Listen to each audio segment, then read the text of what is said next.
Well, hello. Welcome, everybody, to... Is it Wednesday? Wowzer. Welcome, YouTube, if you're there. Yeah. Hope everybody's doing good. Hope that one viewer's doing well. Wherever you are. Oh, I need to make sure that the chat's working. Okay. Welcome. Looks like some people are joining in. That's great. We're going to be reading the word pretty soon.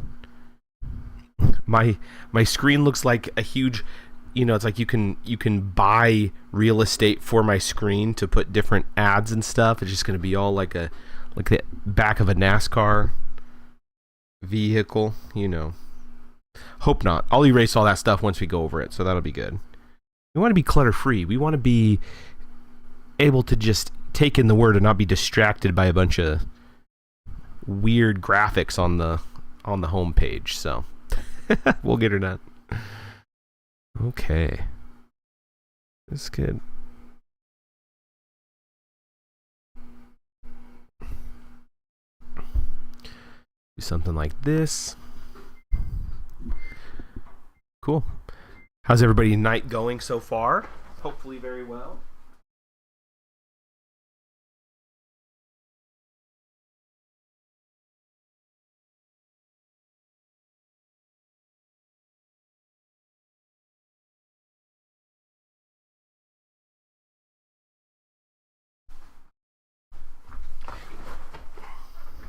Had a washing machine malfunction. Have to make sure that's all right. Cool. Very cool. Well, I just say we get started. People who want to join in can join in. So, as always, we're going to just start out our stream in prayer. And also, just so everybody's aware, if there's anything wrong with the sound, if there's anything wrong with anything visually,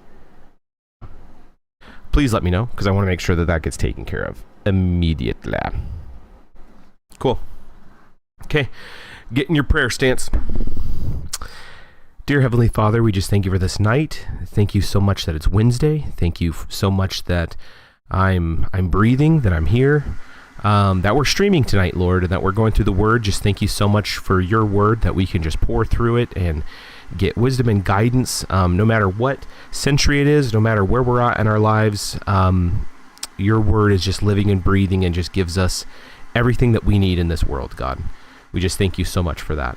We just thank you that you care for us so deeply, and you're always there for us. And God, I just need help sometimes. Please help me to recognize your presence, that you're there, that your peace is there.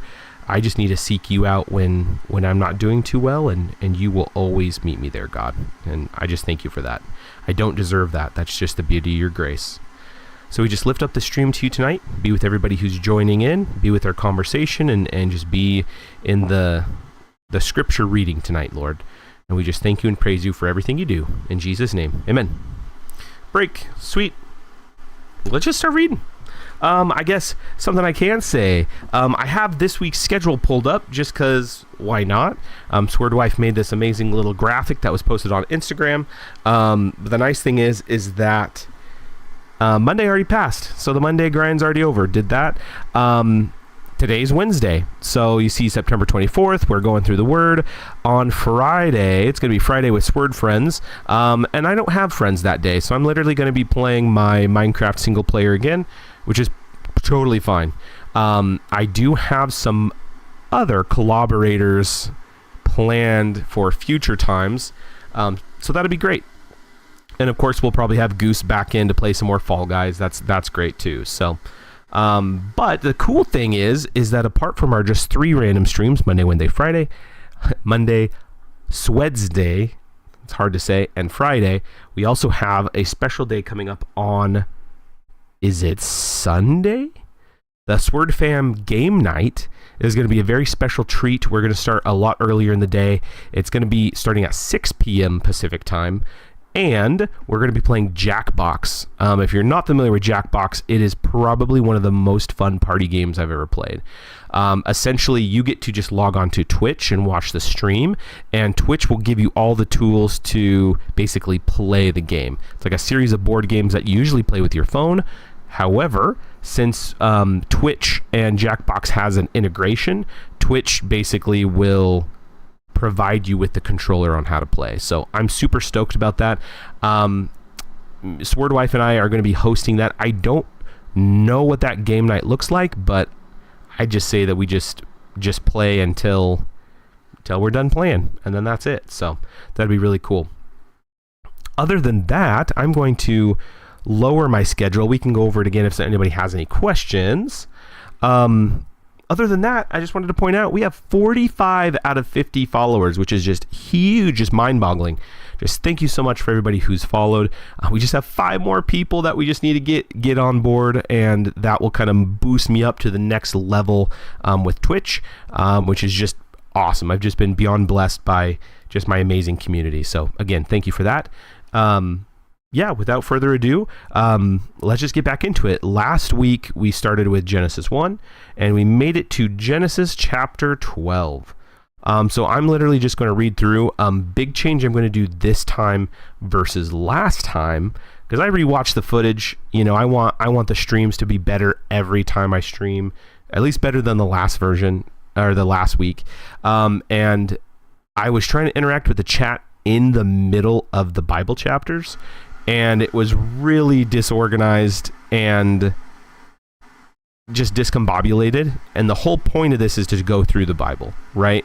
So I don't want to take away the effectiveness and just the power of the word by me being a bad conversationalist. So what we're going to do is everybody can chat. That's great. I encourage that. I want questions. I want conversation, whatever. But I will be reading the entire chapter in its entirety and then going back through and discussing things that stood out to me, things I want to talk about, yada, yada, and then answer any of the chat questions. So that's going to be kind of the, I guess, strategy moving forward, because I think that's just going to be the best case scenario for everybody watching. Because, yeah, if you're here to watch me read the word and go through the Bible, then that's going to be the focal point. And it's the most important, by far the most important thing that we can be doing. So one thing I did find in my back room of just treasures was this very ancient, probably 10, could be 20 years old, like original WWJD, like bracelet. And so I busted it out. I'm like, that's awesome. Just cheap Velcro. It barely fits on my wrist because I probably got this when I was a baby child. So I was like, that's fun. I loved growing up in the WWJD era. Still there, but it was definitely booking in the 90s. So cool. Okay, without further ado, I've been yapping for too long. I'm going to jump into the word, and we will just plow on through. So we're going to be starting with Genesis chapter 12, starting with verse 1. The call of Abram. Now the Lord said to Abram, "Go from your country and your kindred and your father's house to the land that I will show you. And I will make of you a great nation, and I will bless you and make your name great, so that you will be a blessing. I will bless those who bless you, and him who dishonors you I will curse, and in you all the families of the earth shall be blessed." So Abram went as the Lord had told him, and Lot went with him. Abram was 75 years old when he departed from Haran. And Abram took Sarai, his wife, and Lot, his brother's son, and all their possessions that they had gathered, and the people that they had acquired in Haran, and they set out to go to the land of Canaan. When they came to the land of Canaan, Abram passed through the land to the place at Shechem, to the oak of Moreh. At that time the Canaanites were in the land. Then the Lord appeared to Abram and said, "To your offspring I will give this land." So he built there an altar to the Lord who had appeared to him. From there he moved to the hill country on the east of Bethel and pitched his tent, when Bethel on the west and Ai on the east. And there he built an altar to the Lord and called upon the name of the Lord. And Abram journeyed on, still going toward the Negeb. Now there was a famine in the land, so Abram went down to Egypt to sojourn there, for the famine was severe in the land. When he was about to enter Egypt, he said to Sarai, his wife, I know that you are a woman beautiful in appearance, and when the Egyptians see you, they will say, this is his wife. Then they will kill me, but they will let you live. Say that you are my sister, and it may go well with me because of you, and that my life may be spared for your sake. When Abram entered Egypt, the Egyptians saw that the woman was very beautiful, and when the princes of Pharaoh saw her, they praised her to Pharaoh. And the woman was taken into Pharaoh's house, and for her sake he dealt well with Abram, and he had sheep, oxen, male donkeys, male servants, female donkeys, and camels. But the Lord afflicted Pharaoh and his house with great plagues because of Sarai, Abram's wife. So Pharaoh called Abram and said, What is this you have done to me? Why did you not tell me that she was your wife? Why did you say she is my sister, so that I took her for my wife? Now then, here is your wife, take her and go. And Pharaoh gave men orders concerning him, and they sent him away with his wife and all that he had. Now I realize we did read this at the very end of last session, so that's really good. It is funny how God's plan works out, right? Because it's like Abram was concerned that Pharaoh would kill him if he found out that, oh, his wife is so beautiful. So then Abram lied, or, that's something to talk about too. He basically said, hey, this is my sister. If that wouldn't have played out that way, because at that point Pharaoh was hanging out with his sister, then the plague, then all these things, and then he's like, hey, what did you do to me? Why would you lie to me? Okay, just leave. It's like, if he didn't experience the plague, if he didn't have all these things, would he have given him up? Because it's almost kind of like a power play too, of like, oh, well, this plague is on my house, like, because of this man. It's like, okay, so if this man's Lord is doing this, it's like, just go. Like, I don't want to kill you and then have another plague. It kind of spirals down. It's just kind of, what I'm saying is, it seems like a tricky situation, but it's like, when you look at it outside, it's like, oh, it had to go this way for God's will to be done. And a lot of times, you could look at the end and look at the beginning and be like, well, just, if you would have just told the truth, it's like, yeah, but you don't know, like, all this sticky, crazy stuff in the middle needed to happen, because it had to play out a certain way. So anyway, it's just really cool. Cool. Let's go to the next chapter. Oh, look at that. Abram and Lot separate. So Abram went up from Egypt, he and his wife, and all that he had, and Lot with him, into the Negeb. Now Abram was very rich in livestock, in silver and in gold. And he journeyed on from the Negeb as far as Bethel, to the place where his tent had been at the beginning, between Bethel and Ai, to the place where he had made an altar at the first. And there Abram called upon the name of the Lord, and Lot, who went with Abram, also had flocks and herds and tents, so that the land could not support both of them dwelling together. For their possessions were so great that they could not dwell together, and there was strife between the herdsmen of Abram's livestock and the herdsmen of Lot's livestock. At that time the Canaanites and the Perizzites were dwelling in the land. Then Abram said to Lot, Let there be no strife between you and me, and between your herdsmen and my herdsmen, for we are kinsmen. Is not the whole land before you? Separate yourself from me. If you take the left hand, then I will go to the right, or if you take the right hand, then I will go to the left. And Lot lifted up his eyes and saw that the Jordan Valley was well watered everywhere, like the gardens of the Lord, like the land of Egypt in the direction of Zoar. This was before the Lord destroyed Sodom and Gomorrah. Spoilers coming up.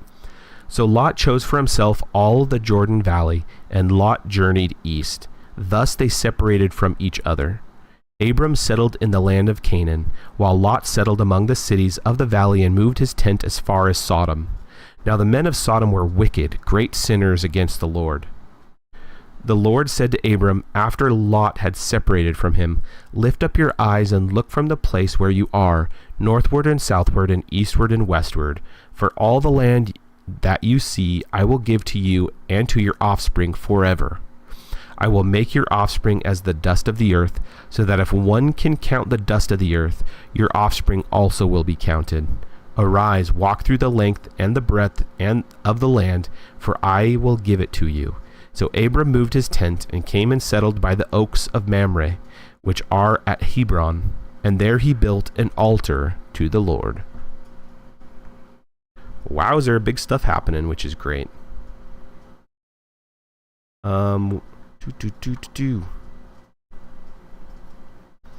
Just double checking, making sure YouTube's going.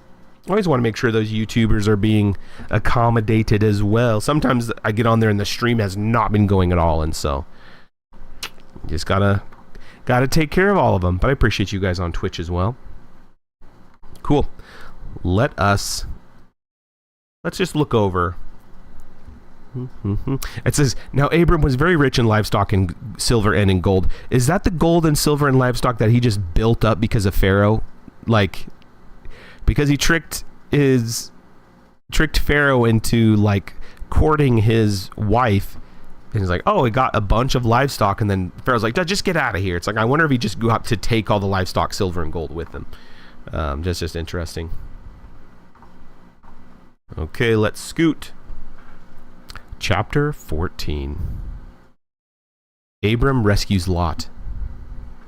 In the days of Amraphel, king of Shinar, Arioch, king of Eleazar, Chedorlaomer, king of Elam, and Tidal, king of Goaim.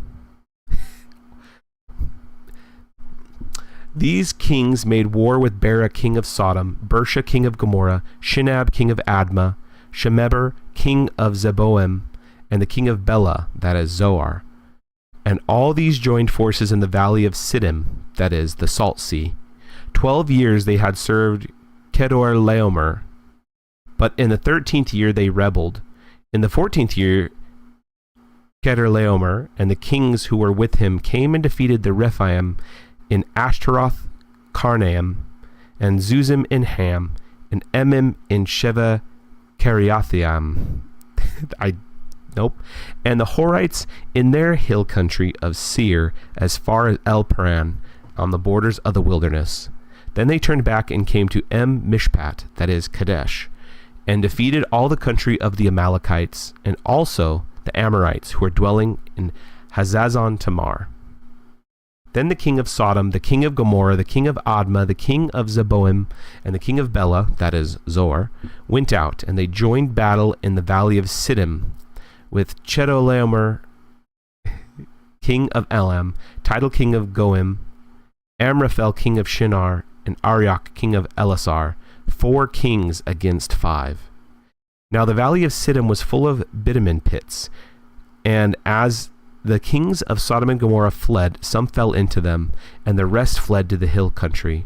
So the enemy took all the possessions of Sodom and Gomorrah, and all their provisions, and went their way.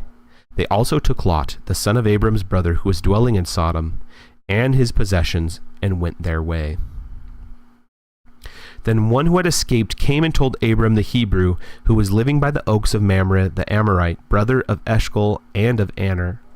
These are allies of Abram. When Abram heard that his kinsmen had been taken captive, he led forth his trained men, born in his house, 318 of them, and went in pursuit as far as Dan. And he divided his forces against them by night, he and his servants, and defeated them and pursued them to Hobah, north of Damascus. Then he brought back all the possessions, and also brought back his kinsman Lot with his possessions, and the woman and the people. After his return from the defeat of Chedorlaomer and the kings who were with him, the king of Sodom went out to meet him in the valley of Shiva, that is, the king's valley. And Melchizedek, king of Salem, brought out bread and wine. He was priest of God Most High. And he blessed him and said, Blessed be Abram by God Most High, possessor of heaven and earth, and blessed be God Most High, who has delivered your enemies into your hand. And Abram gave him 1/10 of everything, and the king of Sodom said to Abram, Give me the persons, but take the goods for yourself. But Abram said to the king of Sodom, I have lifted my hand to the Lord, God Most High, possessor of heaven and earth, that I would not take a thread or a sandal strap or anything that is yours, lest you should say, I have made Abram rich. I will take nothing but what the young men have eaten, and the share of the men who went with me. Let Aner, Eshcol, and Mamre take their share.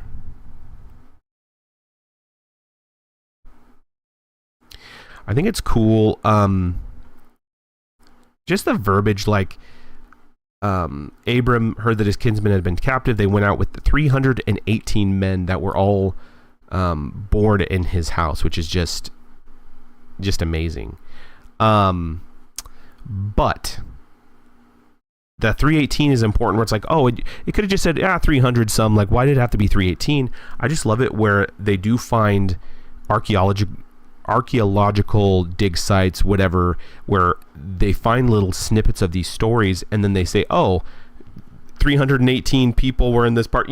I'm not saying this specific story, but it is one of those things where the specificity is important, where people who might not even believe the Bible, or just even historians who do like the Bible, but it's just cool to see these specifics pop up in real time as well as in the Bible, and be like, see, the Bible is infallible. The Bible is perfectly correct.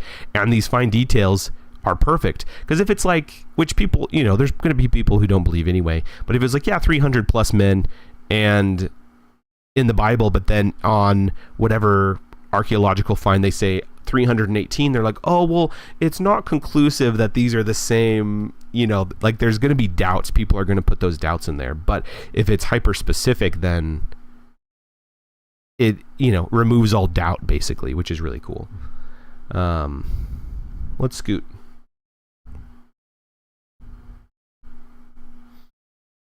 Chapter 15. After these things, the word of the Lord came to Abram in a vision. Fear not, Abram, I am your shield. Your reward will be very great. But Abram said, O Lord God, what will you give me, for I continue childless, and the heir of my house is Eliezer of Damascus? And Abram said, Behold, you have given me no offspring, and a member of my household will be my heir. And behold, the word of the Lord came to him, This man shall not be your heir, your very own son shall be your heir. And he brought him outside and said, Look toward heaven and number the stars, if you are able to number them. Then he said to him, So shall your offspring be. And he believed the Lord, and he counted it to him as righteousness. And he said to him, I am the Lord who brought you out of Ur of the Chaldeans, to give you this land to possess. But he said, O Lord God, how am I to know that I shall possess it? He said to him, Bring me a heifer 3 years old, a female goat 3 years old, a ram 3 years old, a turtle dove, and a young pigeon. And he brought him all of these, cut them in half, and laid each half over against the other. But he did not cut the birds in half. And when the birds of prey came down on the carcasses, Abram drove them away. As the sun was going down, a deep sleep fell on Abram, and behold, a dreadful and great darkness fell upon him. Then the Lord said to Abram, Know for certain that your offspring will be sojourners in a land that is not theirs, and will be servants there, and they will be afflicted for 400 years. But I will bring judgment on the nation that they serve, and afterward they shall come out with great possessions. As for you, you shall go to your fathers in peace. You shall be buried in a good old age, and they shall come back here in the 4th generation, for the iniquity of the Amorites is not yet complete. When the sun had gone down and it was dark, behold, a smoking firepot and a flaming torch passed between these pieces. On that day the Lord made a covenant with Abram, saying, To your offspring I give this land, from the river of Egypt to the great river, the river Euphrates, the land of the Kenites, the Kenizzites, and the Cadmonites, the Hittites, the Perizzites, the Rephaim, the Amorites, the Canaanites, the Girgashites, and the Jebusites.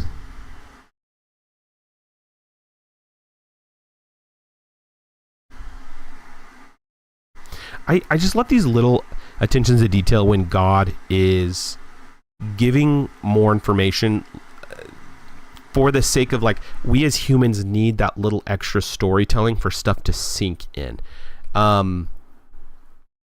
Basically, when he's telling Abram, he said, like, brought him outside, that, hey, look towards heaven and number the stars if you are able to number them.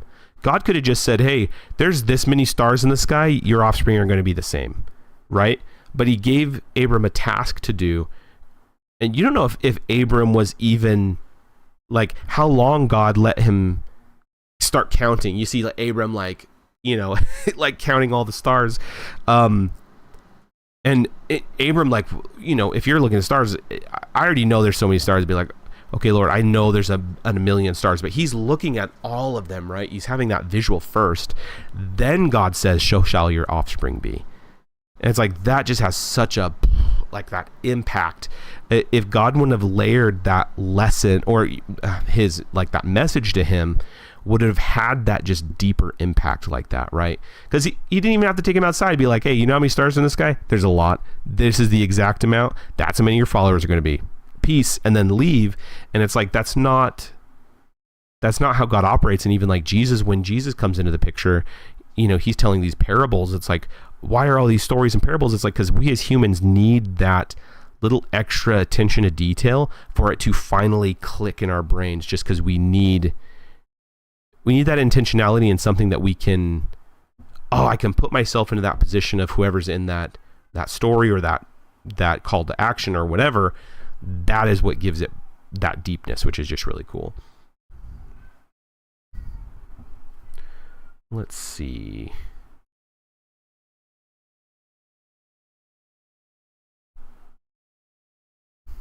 Cool. Let's keep on going. Chapter 16. Now Sarai, Abram's wife, had borne him no children. She had a female Egyptian servant whose name was Hagar. And Sarai said to Abram, behold, now the Lord has prevented me from bearing children. Go into my servant. It may be that I shall obtain children by her. And Abram listened to the voice of Sarai. So, after Abram had lived 10 years in the land of Canaan, Sarai, Abram's wife, took Hagar the Egyptian, her servant, and gave her to Abram, her husband, as a wife. And he went into Hagar, and she conceived. And when she saw that she had conceived, she looked with contempt on her mistress. And Sarai said to Abram, May the wrong done to me be on you. I gave my servant to your embrace, and when she saw that she had conceived, she looked on me with contempt. May the Lord judge between you and me. But Abram said to Sarai, behold, your servant is in your power. Do to her as you please. Then Sarai dealt harshly with her, and she fled from her. The angel of the Lord found her by a spring of water in the wilderness, the spring on the way to Shur. And he said, Hagar, servant of Sarai, where have you come from, and where are you going? She said, I am fleeing from my mistress Sarai. The angel of the Lord said to her, return to your mistress and submit to her. The angel of the Lord also said to her, I will surely multiply your offspring so that they cannot be numbered for multitude. And the angel of the Lord said to her, behold, you are pregnant. You shall bear a son. You shall call his name Ishmael, because the Lord has listened to your affliction. He shall be a wild donkey of a man, his hand against everyone, and everyone's hand against him. And he shall dwell over against all his kinsmen. So she called the name of the Lord who spoke to her, you are a God of seeing. For she said, truly here I have seen him who looks after me. Therefore the well was called Bir Lahai Roi. I wish Roi, it lies between Kadesh and Bered. I wish that I knew how to pronounce the Hebrew, because I think that would be really cool. And Hagar bore Abram a son, and Abram called the name of his son, whom Hagar bore, Ishmael. Abram was 86 years old when Hagar bore Ishmael to Abram. Chapter 17. When Abram was 99 years old, the Lord appeared to Abram and said to him, I am God Almighty. Walk before me and be blameless, that I may make my covenant between me and you, and may multiply you greatly. Then Abram fell on his face, and God said to him, behold, my covenant is with you, and you shall be the father of a multitude of nations. No longer shall your name be called Abram, but your name shall be Abraham.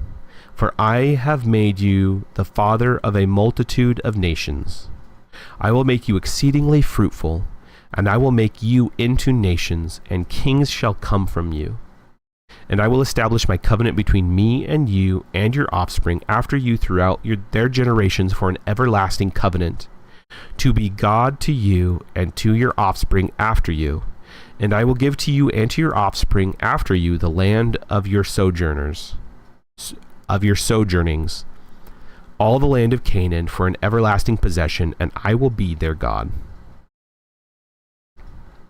And God said to Abraham, As for you, you shall keep my covenant, you and your offspring after you throughout their generations. This is my covenant which you shall keep between me and you and your offspring after you. Every male among you shall be circumcised. You shall be circumcised in the flesh of your foreskins, and it shall be a sign of the covenant between me and you. He who is 8 days old among you shall be circumcised, every male throughout your generations, whether born in your house or bought with your money from any foreigner who is not of your offspring. Both he who is born in your house and he who is bought with your money shall surely be circumcised. So shall my covenant be in your flesh, an everlasting covenant. Any uncircumcised male who is not circumcised in the flesh of his foreskin shall be cut off from his people. He has broken my covenant.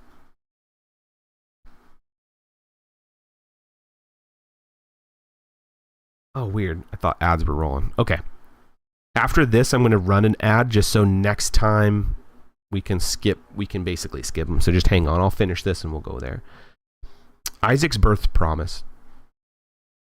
And God said to Abraham, As for Sarai, your wife, you shall not call her name Sarai, but Sarah shall be her name. I will bless her, and moreover, I will give you a son by her. I will bless her, and she shall become nations. Kings of peoples shall come from her. Then Abraham fell on his face and laughed and said to himself, Shall a child be born to a man who is 100 years old? Shall Sarah, who is 90 years old, bear a child? And Abraham said to God, Oh, that Ishmael might live before you. God said, No, but Sarah, your wife, shall bear you a son, and you shall call his name Isaac. I will establish my covenant with him as an everlasting covenant for his offspring after him. As for Ishmael, I have heard you. Behold, I have blessed him, and will make him fruitful and multiply him greatly. He shall father 12 princes, and I will make him into a great nation. But I will establish my covenant with Isaac, whom Sarah shall bear to you at this time next year.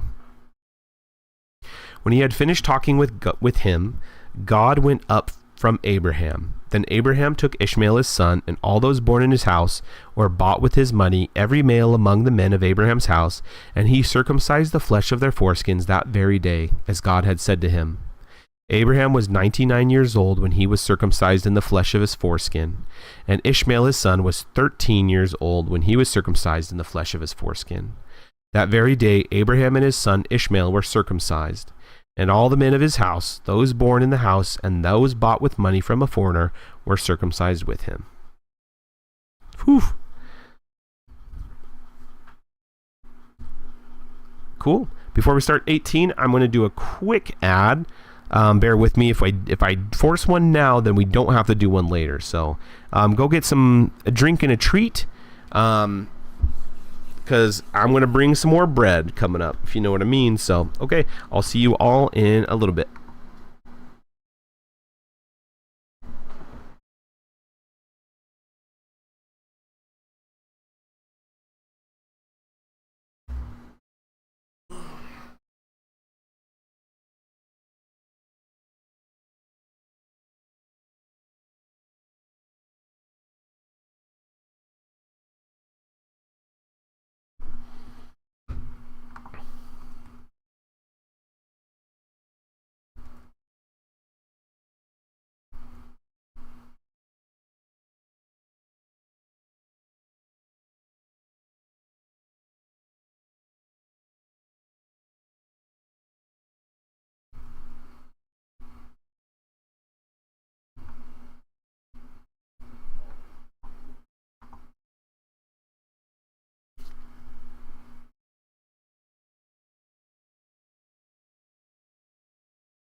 Oh, are we off? I was trying to get something. I think the ad ran out. I was trying to get this pinned comment on there. That's so funny. Okay, let us begin. Sorry about that. Okay. Chapter 18. Let's keep going.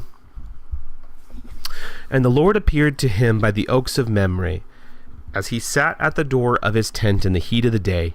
He lifted up his eyes and looked, and behold, 3 men were standing in front of him.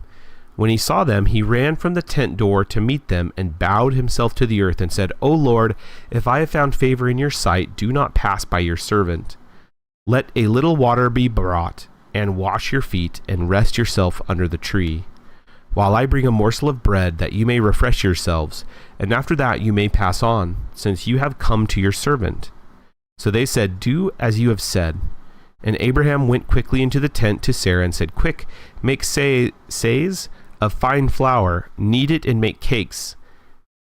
And Abraham went to the herd and took a calf, tender and good, and gave it to the young man, who prepared it quickly. Then he took curds and milk and the calf that he had prepared and set it before them. And he stood by them under the tree while they ate. They said to him, Where is Sarah your wife? And he said, She is in the tent. The Lord said, I will surely return to you about this time next year, and Sarah your wife shall have a son. And Sarah was listening at the tent door behind him. Now Abraham and Sarah were old, advanced in years. The way of women had ceased to be with Sarah. So Sarah laughed to herself, saying, After I am worn out, and my Lord is old, shall I have pleasure? The Lord said to Abraham, Why did Sarah laugh and say, Shall I indeed bear a child now that I am old? Is anything too hard for the Lord? At the appointed time I will return to you, about this time next year, and Sarah shall have a son.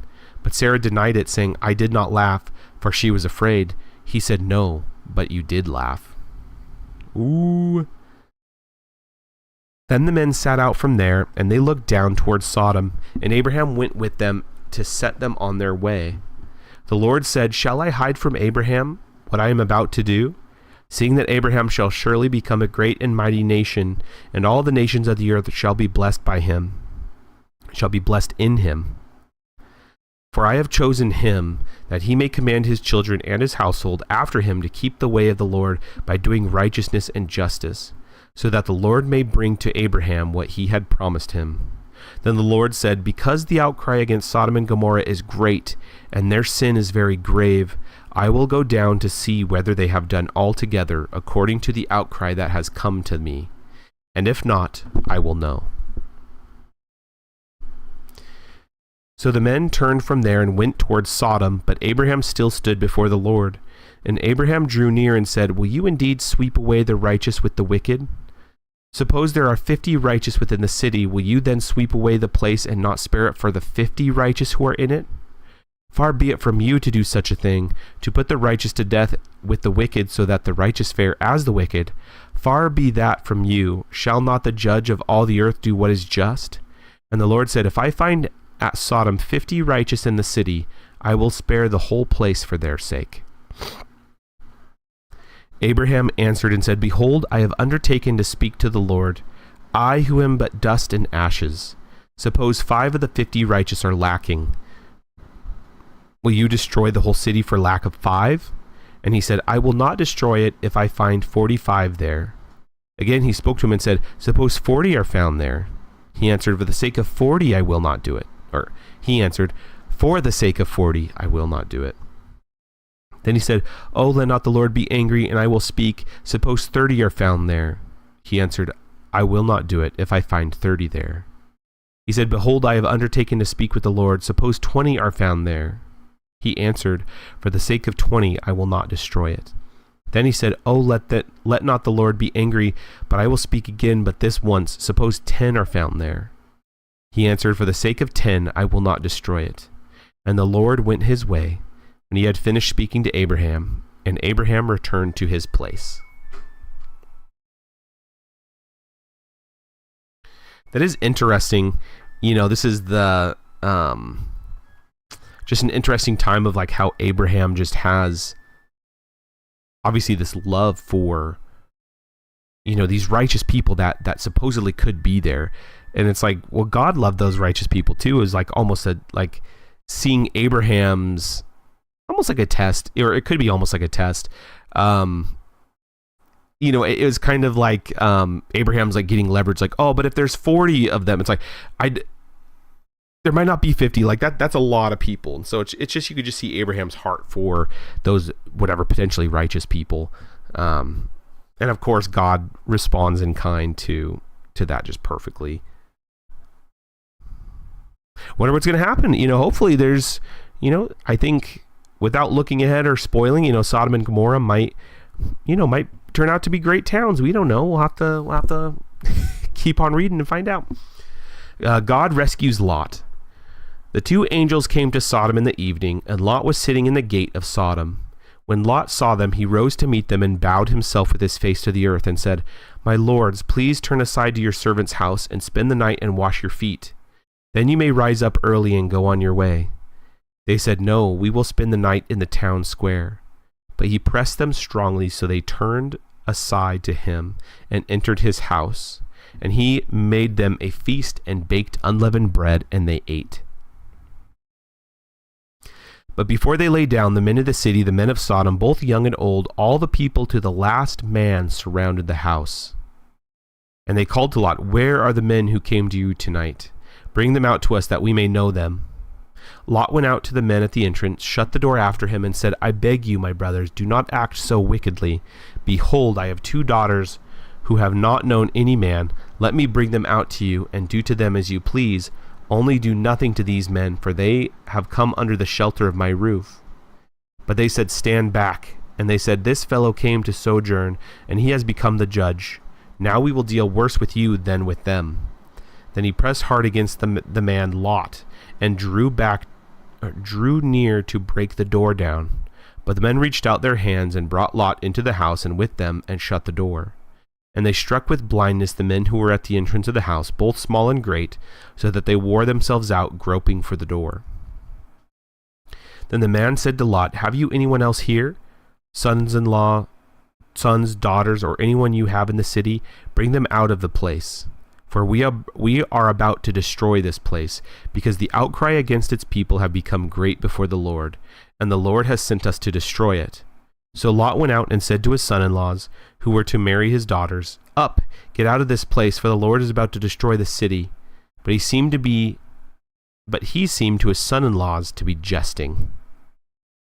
As morning dawned, the angels urged Lot, saying, "Up, take your wife and your 2 daughters who are here, lest you be swept away in the punishment of the city." But he lingered. So the men seized him and his wife and his 2 daughters by the hand, the Lord being merciful to them, and they brought him out and set him outside the city.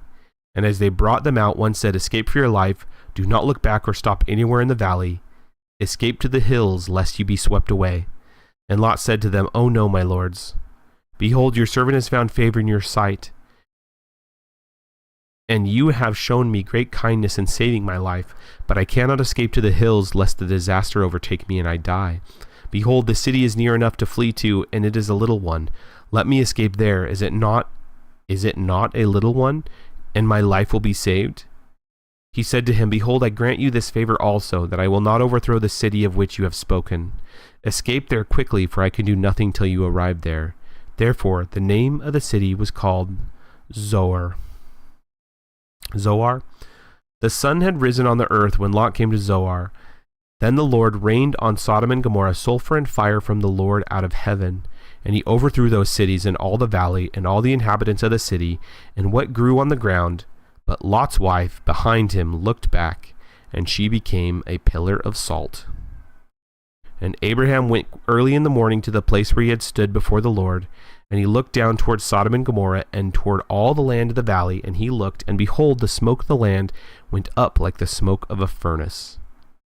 So what was that? When God destroyed the city of the valley, God remembered Abraham and sent Lot out of the midst of the overthrow when he overthrew the cities in which Lot had lived. Now Lot went up out of Zoar and lived in the hills with his 2 daughters, for he was afraid to live in Zoar. So he lived in a cave with his 2 daughters, and the firstborn said to the younger, "Our father is old, and there is not a man on earth to come in to us after the manner of all the earth. Come, let us make our father drink wine, and we will lie with him, that we may preserve offspring from our father." So they made their father drink wine that night, and the firstborn went in and lay with her father. He did not know when she lay down or when she arose. The next day the firstborn said to the younger, Behold, I lay last night with my father. Let us make him drink wine tonight also. Then you go in and lie with him, that we may preserve offspring from our father. So they made their father drink wine that night also, and the younger arose and lay with him, and he did not know when she lay down or when she arose. Thus both daughters of the lot became pregnant by their father. The firstborn bore a son, and called his name Moab. He is the father of the Moabites to this day. The younger also bore a son, and called his name Ben-Ami. He is the father of the Ammonites to this day. Not an easy chapter to read. These last two chapters are just mind-boggling.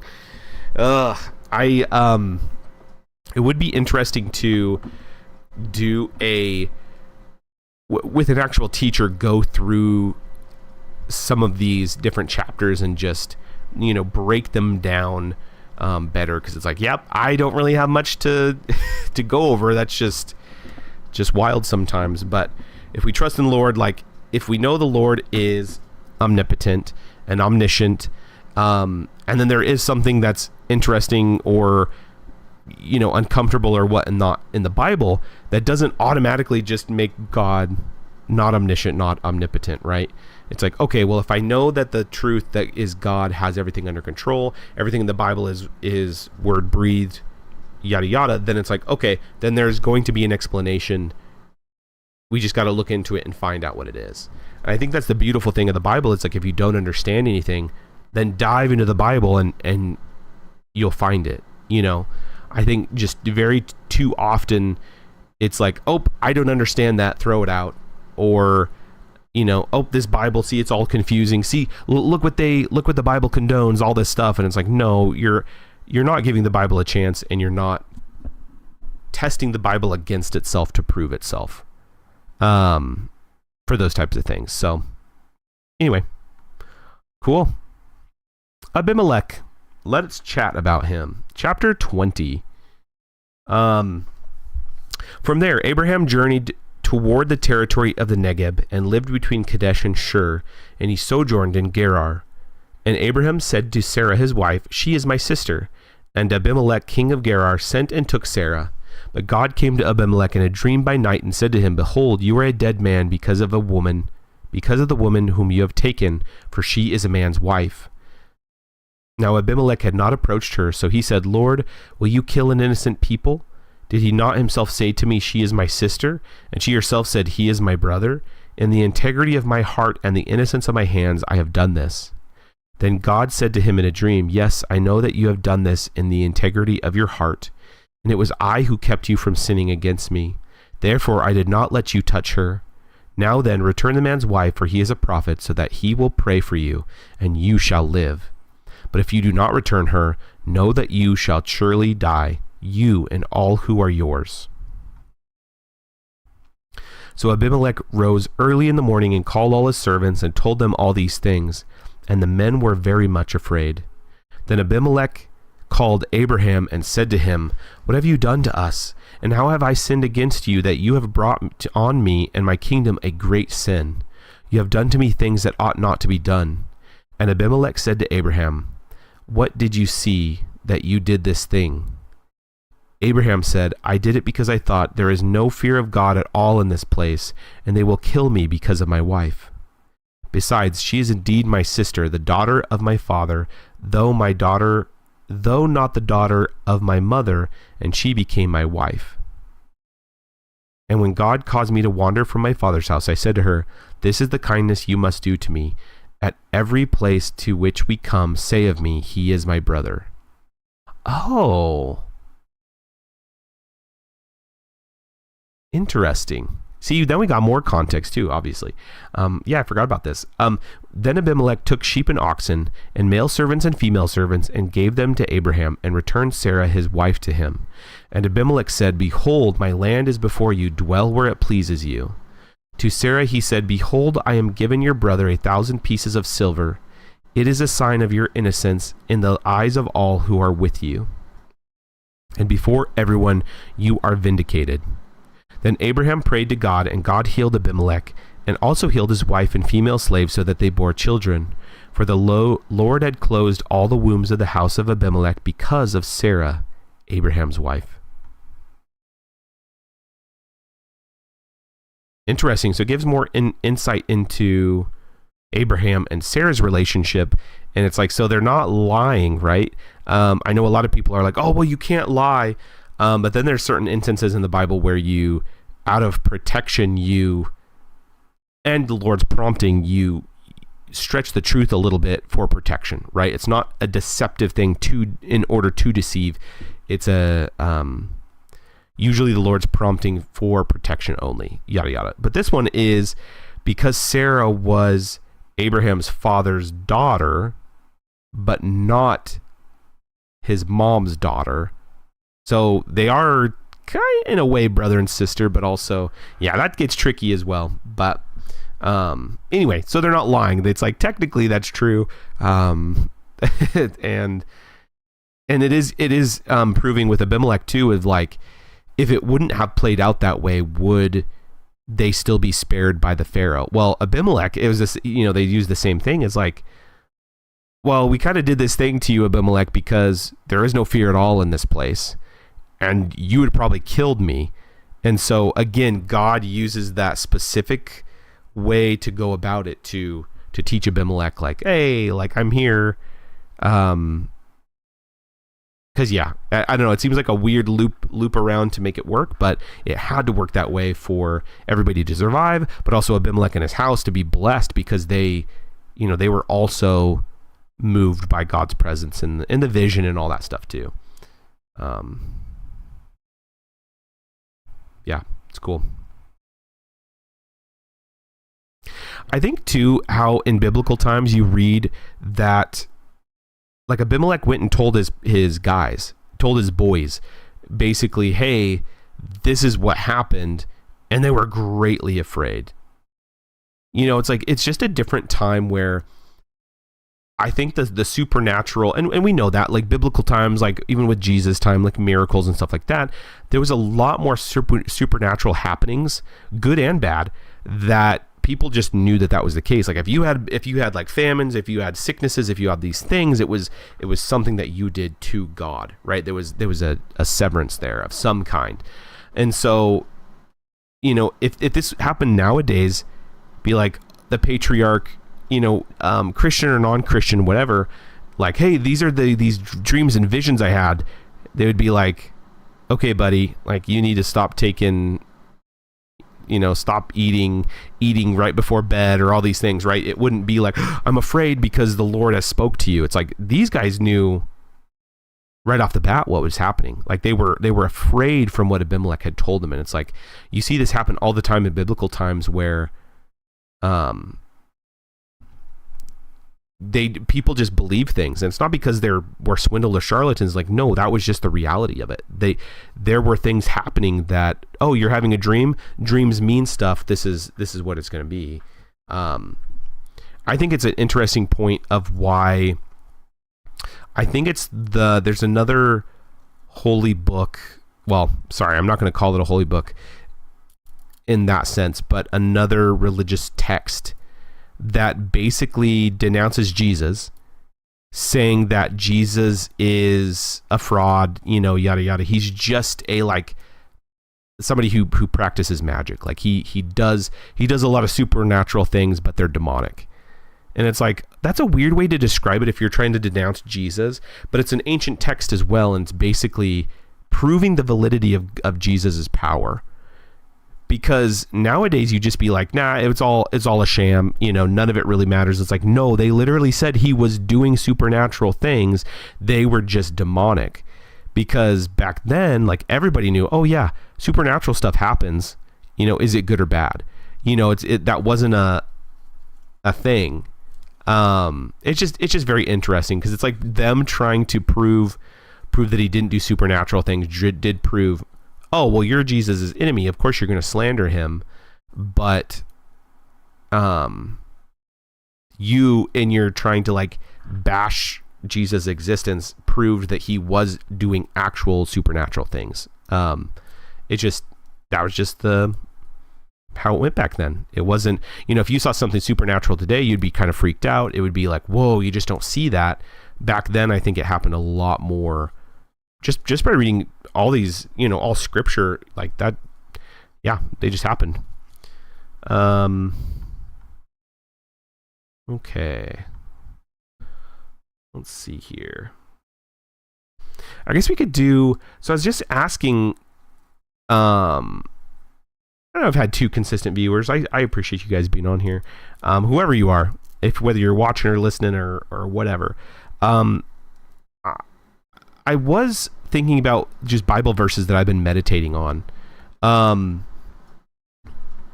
Just recently, especially the past couple weeks, the past week, the past couple days, like even longer than that. I think for the past 3 years, one of the big ones for me is, and big for everyone, this is a very, very common verse, is Philippians 4:8, right?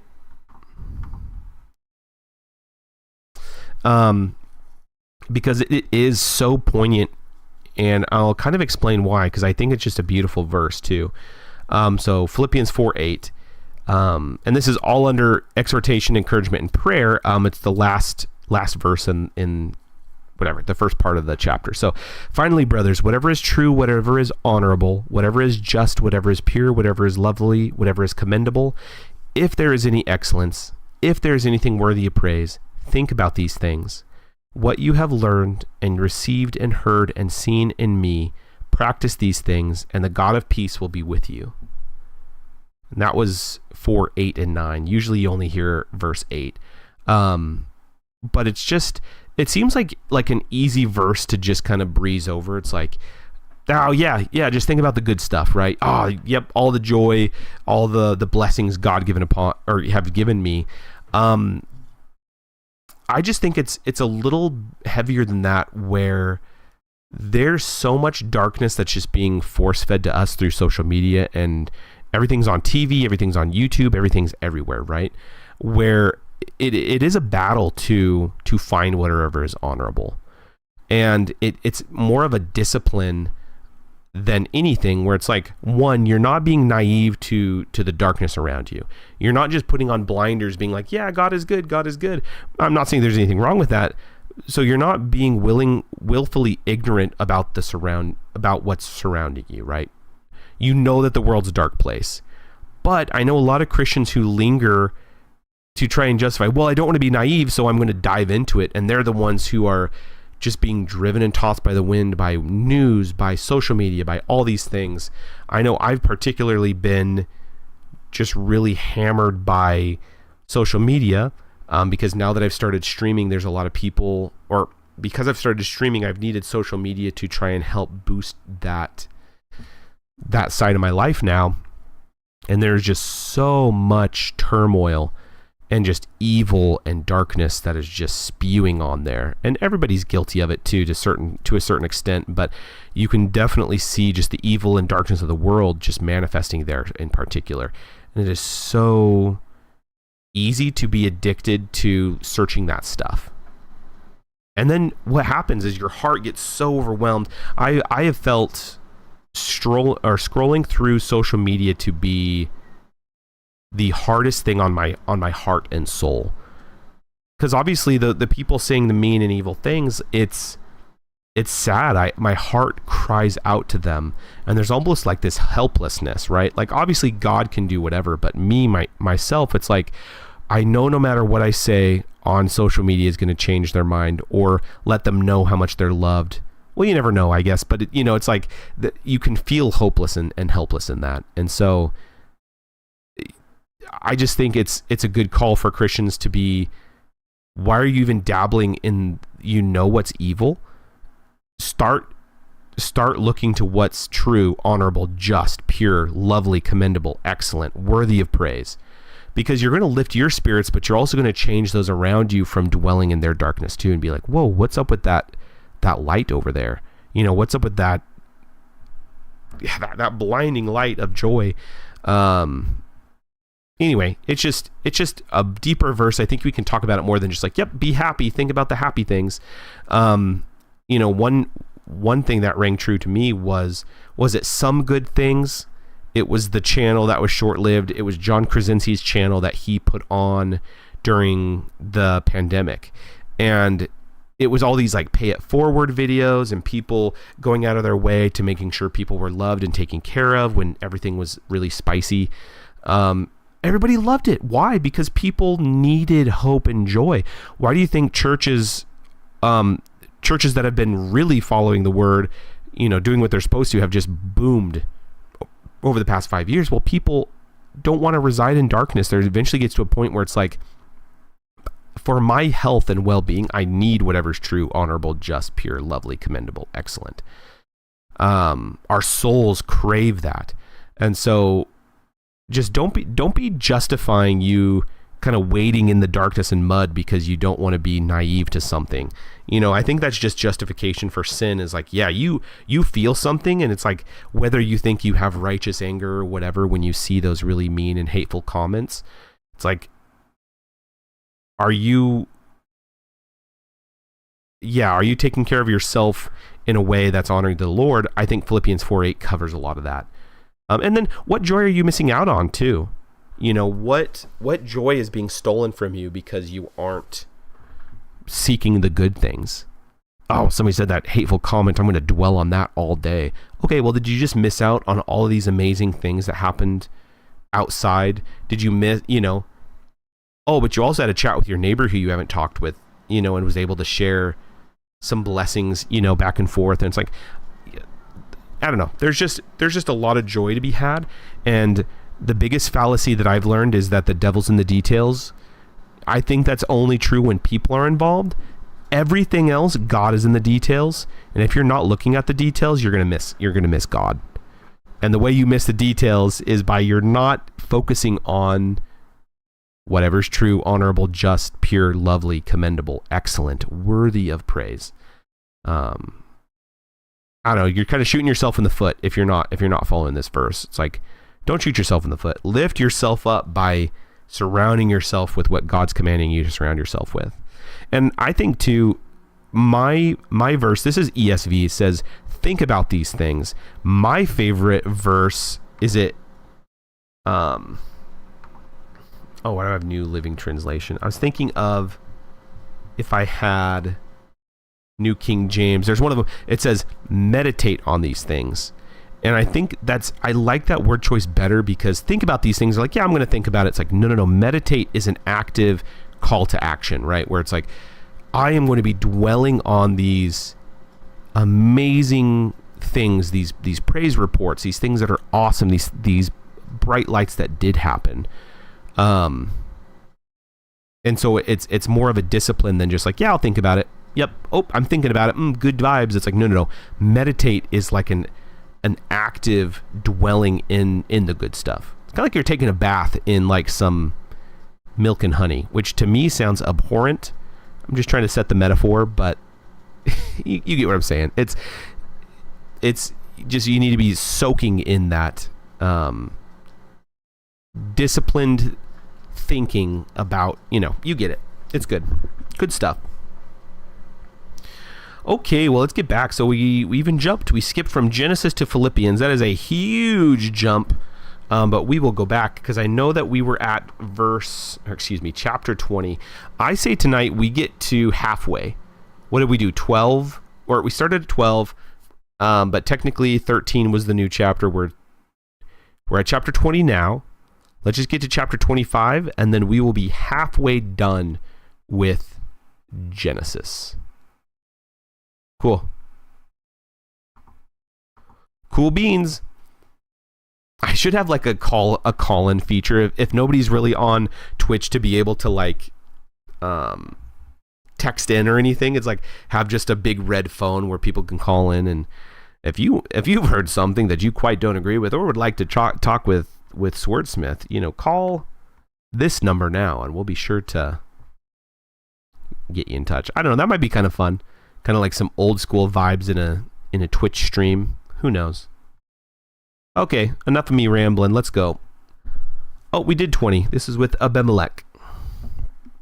If I have another son, maybe Abimelech is a Yeah, maybe not. We'll see. Might be in the running. The birth of Isaac. The Lord visited Sarah as he had said, and the Lord did to Sarah as he had promised. And Sarah conceived and bore Abraham a son in his old age at the time of which God had spoken to him. Abraham called the name of his son who was born to him, whom Sarah bore him, Isaac. And Abraham circumcised his son Isaac when he was 8 years old, as God had commanded him. Abraham was 100 years old when his son Isaac was born to him. And Sarah said, God has made laughter for me. Everyone who hears will laugh over me. And she said, who would have said to Abraham that Sarah would nurse children? Yet I have borne him a son in his old age.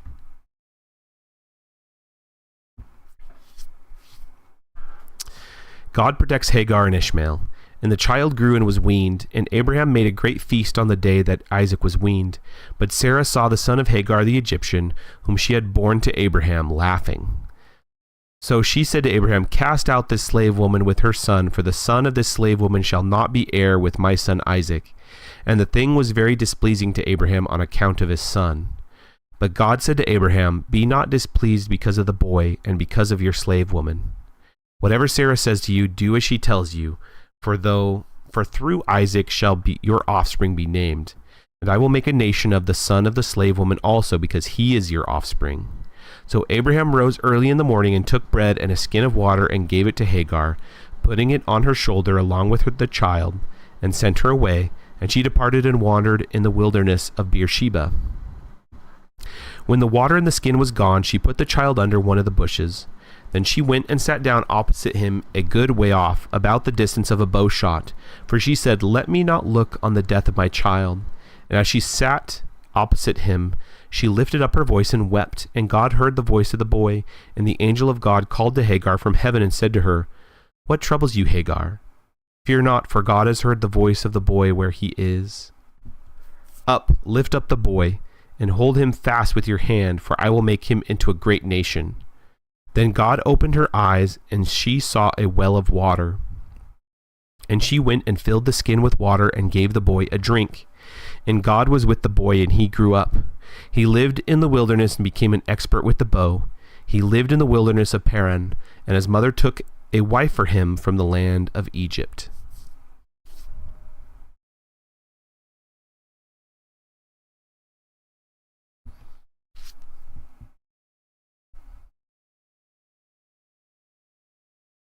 Okay. At the time, Abimelech and Phicol, the commander of his army, said to Abraham, God is with you in all that you do. Now therefore swear to me here by God that you will not deal falsely with me or with my descendants or with my posterity, but as I have dealt kindly with you, so you will deal with me and with the land where you have sojourned. And Abraham said, I will swear. When Abraham removed Abimelech about a well of water that Abimelech's servants had seized, Abimelech said, I do not know who has done this thing. You did not tell me, and I have not heard of it until today. So Abraham took sheep and oxen and gave them to Abimelech, and the two men made a covenant. Abraham set 7 ewe lambs of the flock apart. And Abimelech said to Abraham, what is the meaning of these 7 ewe lambs that you have set apart? He said, these 7 ewe lambs you will take from my hand, that this may be a witness from me that I dug this well. Therefore that place was called Beersheba, because both of them swore an oath. So they made a covenant at Beersheba. Then Abimelech and Phicol, the commander of his army, rose up and returned to the land of the Philistines. Abraham planted a tamarisk tree in Beersheba and called there on the name of the Lord, the everlasting God. And Abraham sojourned many days in the land of the Philistines.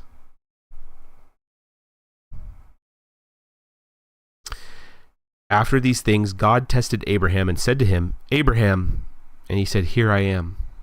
He said, Take your son, your only son Isaac, whom you love, and go to the land of Moriah, and offer him there as a burnt offering on one of the mountains of which I shall tell you. So Abraham rose early in the morning, saddled his donkey, and took 2 of his young men with him, and his son Isaac. And he cut the wood for the burnt offering, and arose and went to the place of which God had told him. On the 3rd day Abraham lifted up his eyes and saw the place from afar. Then Abraham said to his young men, "Stay here with the donkey. I and the boy will go over there and worship and come again to you." And Abraham took the wood of the burnt offering and laid it on Isaac his son.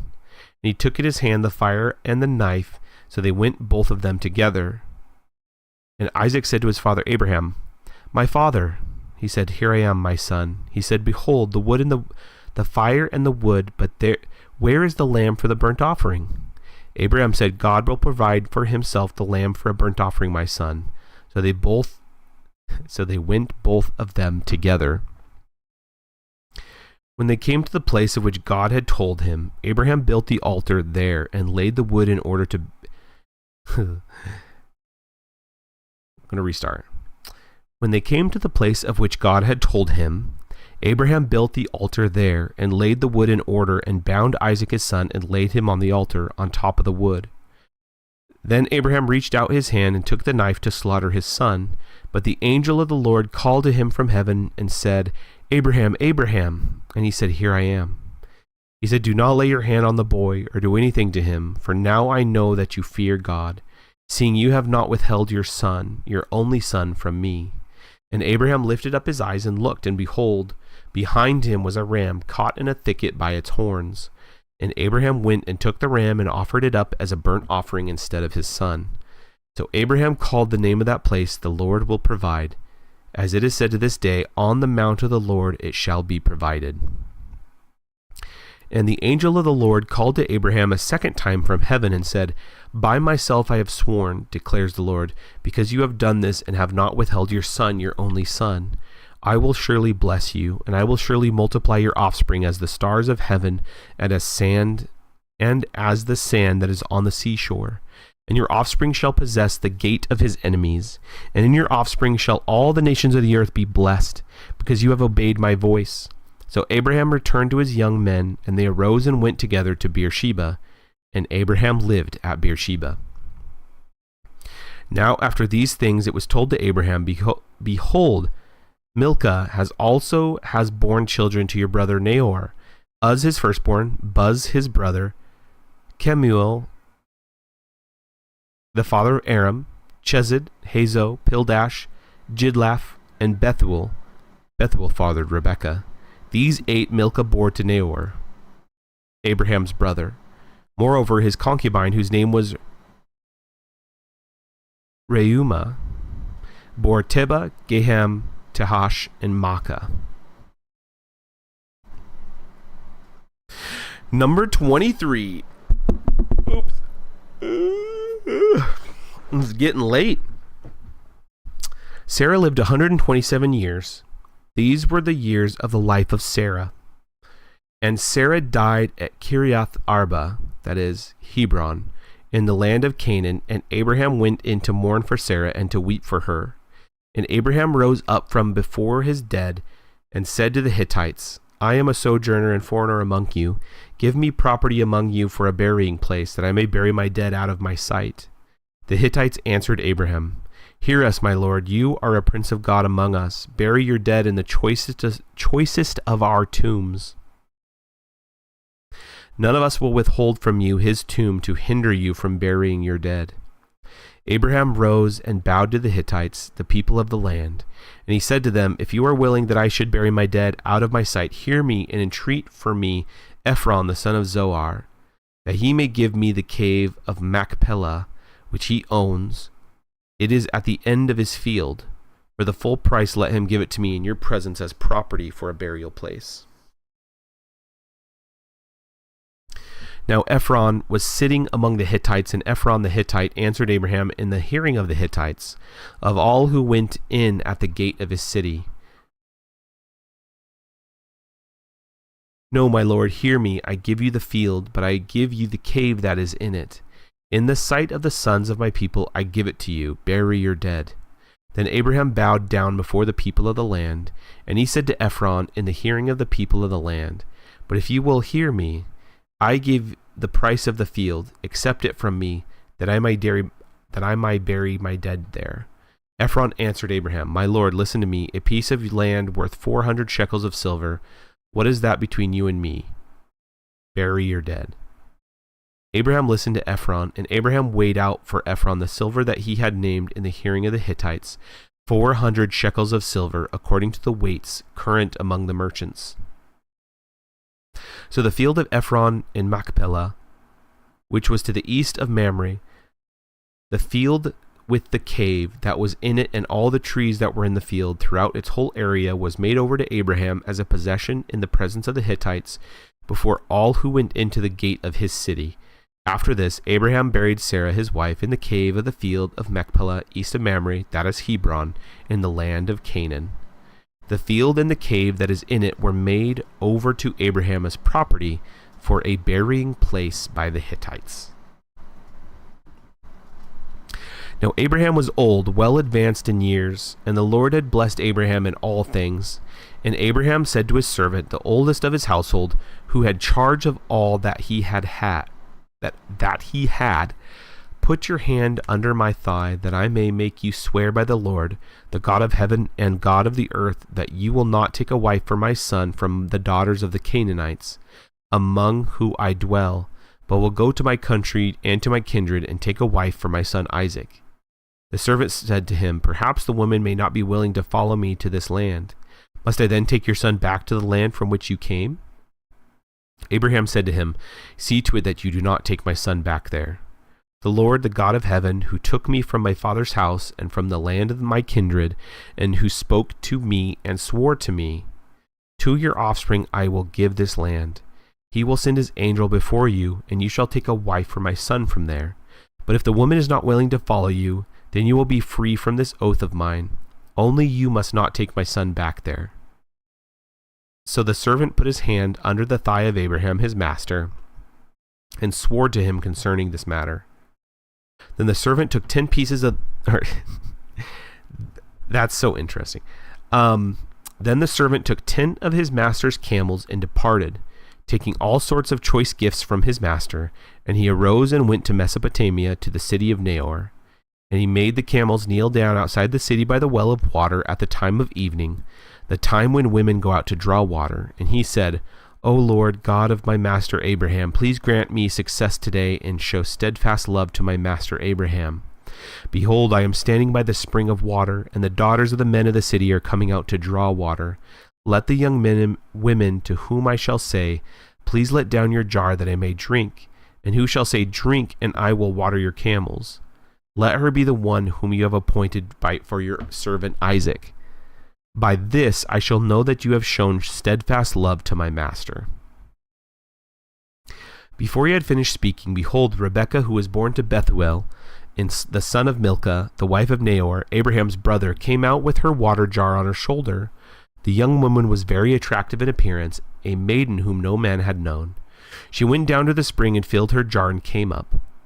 Then the servant ran to meet her and said, please give me a little water to drink from your jar.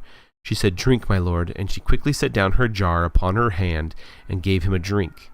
When she had finished giving him a drink, she said, I will draw water for your camels also until they have finished drinking.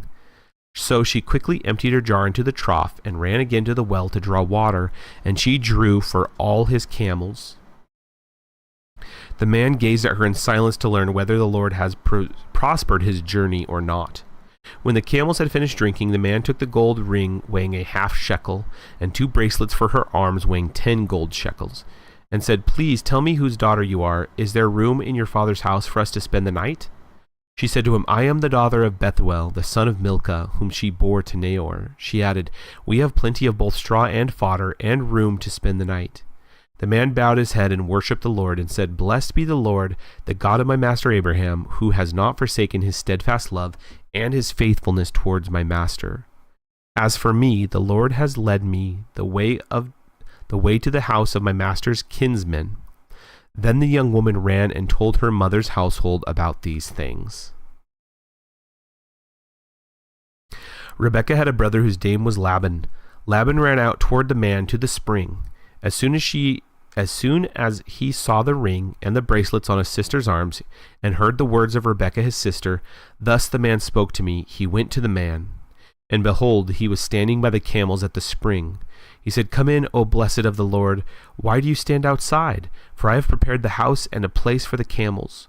So the man came to the house and unharnessed the camels, and gave straw and fodder to the camels, and there was water to wash his feet, and the feet of the men who were with them.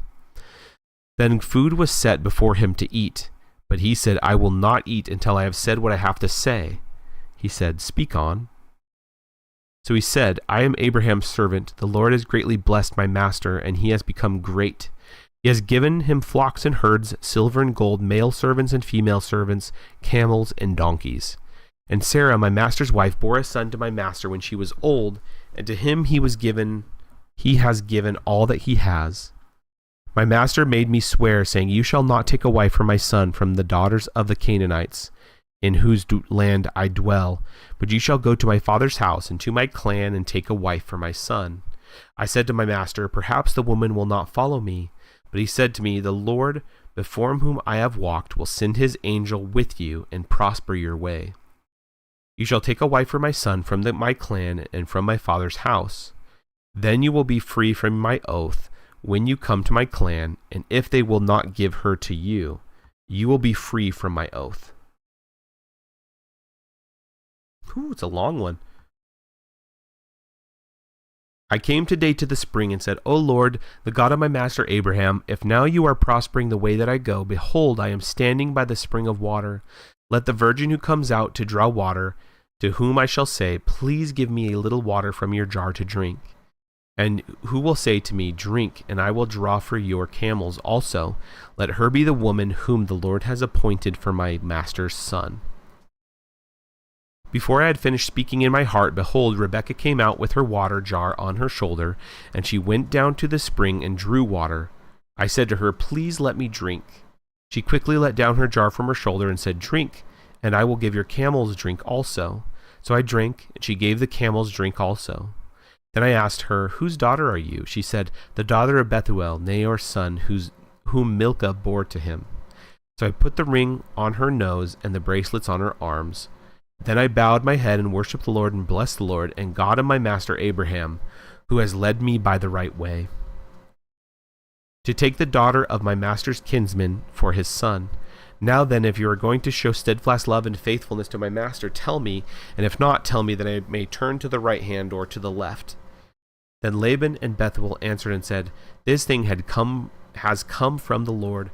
We cannot speak to you good or bad or good. Behold, Rebekah is before you. Take her and go, and let her be the wife of your master's son, as the Lord had spoken. When Abraham's servant heard their words, he bowed himself to the earth before the Lord. And the servant brought out jewelry of silver and of gold and garments and gave them to Rebekah. He also gave to her brother and to her mother costly ornaments. And he said, and he and the men who were with him ate and drank, and they spent the night there. When they arose in the morning, he said, Send me away to my master. Her brother and her mother said, Let the young woman remain with us a while, at least 10 days. After that she may go. But he said to them, Do not delay me, since the Lord has prospered my way. Send me away that I may go to my master. They said, Let us call the young woman and ask her. And they called Rebekah and said to her, Will you go with this man? She said, I will go. So they sent away Rebekah, their sister, and her nurse, and Abraham's servants and his men. And they blessed Rebekah and said to her, Our sister, may you become thousands of 10,000s, and may your offspring possess the gate of those who hate him. Then Rebekah and her young women arose and rode on the camels and followed the man. Thus the servant took Rebekah and went his way. Now Isaac had returned to Beer Lahai Roi, and was dwelling in the Negeb. And Isaac went out to meditate in the field toward evening, and he lifted up his eyes and saw, and behold, there were camels coming. And Rebekah lifted up her eyes, and when she saw Isaac, she dismounted from the camel, and said to the servant, Who is that man walking in the field to meet us? The servant said, It is my master. So she took down her veil and covered herself. And the servant told Isaac all the things he had done. Then Isaac brought her into the tent of Sarah his mother, and took Rebekah, and she became his wife, and he loved her. So Isaac was comforted after his mother's death.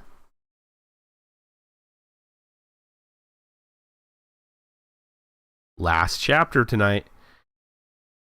Abraham took another wife, whose name was Keturah. She bore him Zimran, Jokshan, Medan, Midian, Ishbak, and Shua.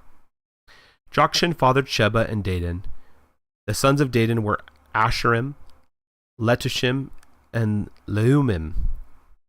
And the sons of Midian were Ephah, Epher, Hanak, Abida, and Eldiah. All these were the children of Keturah. Abram gave all he had to Isaac, but to the sons of his concubines Abraham sent gifts, and while he was still living he sent them away from his son Isaac eastward to the east country. These are the days of the years of Abraham's life, 175 years. Abraham breathed his last and died in a good old age, an old man and full of years, and was gathered to his people. Isaac and Ishmael, his sons, buried him in the cave of Machpelah in the field of Ephron, the son of Zohar the Hittite, east of Mamre, the field that Abraham purchased from the Hittites. There Abraham was buried with Sarah his wife. After the death of Abraham, God blessed Isaac his son, and Isaac settled in Beer Lahai-roi. These are the generations of Ishmael, Abraham's son, whom Hagar the Egyptian, Sarah's servant, bore to Abraham. These are the names of the sons of Ishmael, named in the order of their birth. Nebaioth, the firstborn of Ishmael, and Kedar, Abdeel, Mibzan, Mishma, Dema, Massa, Hadad, Tema, Jeter, Naphish, and Kedemah. These are the sons of Ishmael, and these are their names, by their villages and by their encampments, 12 princes according to their tribes. These are the years of the life of Ishmael, 137 years. He breathed his last and died, and was gathered to his people. They settled from Havilah to Shur, which is opposite Egypt in the direction of Assyria. He settled over against all his kinsmen. These are the generations of Isaac, Abraham's son.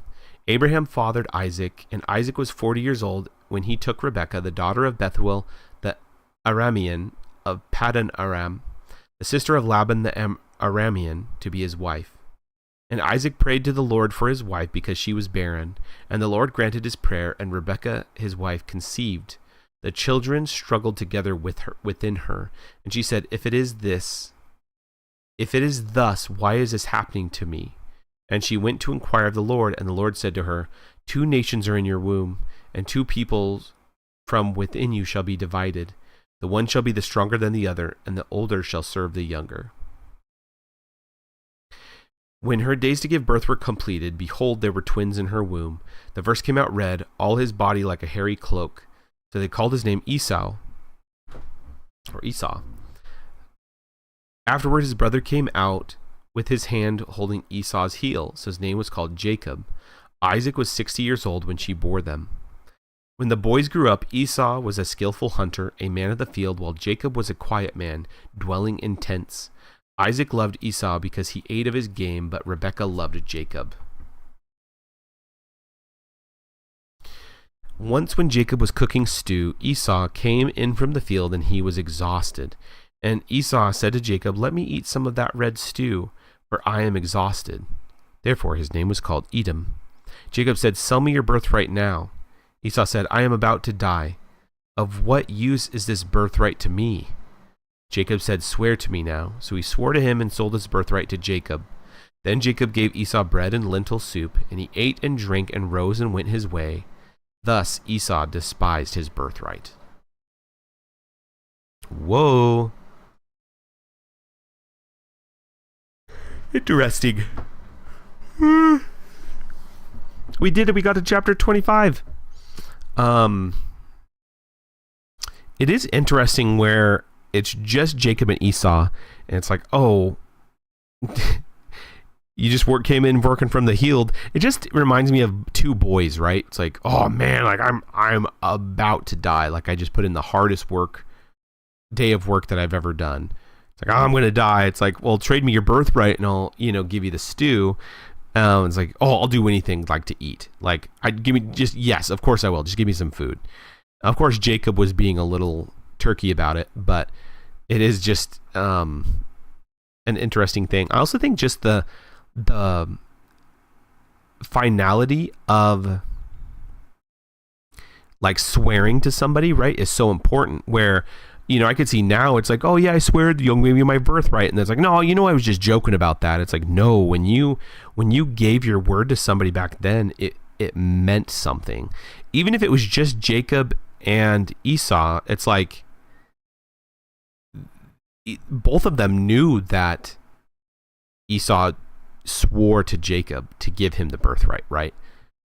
It's like they both, like, there was a lot of ramifications if they lied about it. It's like they just knew, no, if you swear, then you make a grand covenant with somebody almost, I just don't feel like people give a lot of credence to their own word. They say one thing but mean another. I don't know. It's just different. Giving somebody a promise or swearing to somebody, it just doesn't have the same grasp as it did. Because even this is like, whoa, that's great. They're both trusting that they're both going to remember that Esau traded his birthright for some soup. Like, it just wouldn't happen nowadays. But yeah, obviously it happened. It all happens for a reason.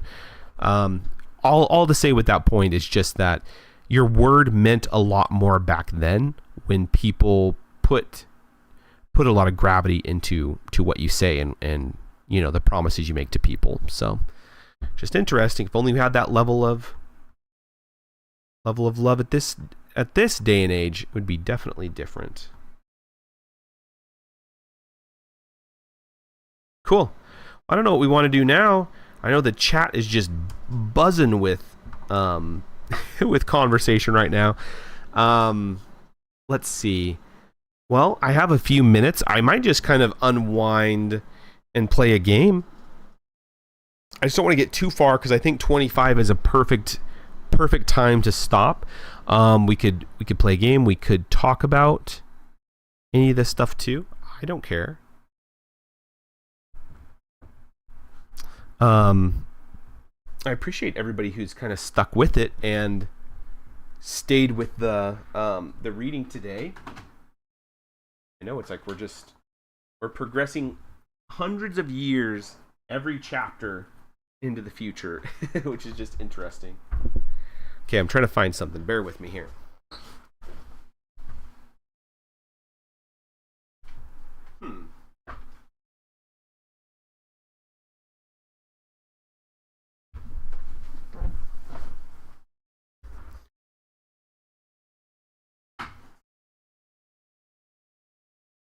I'm missing some stuff.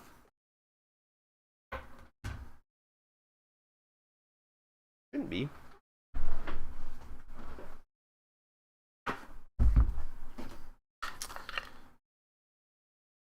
Which ain't no thing.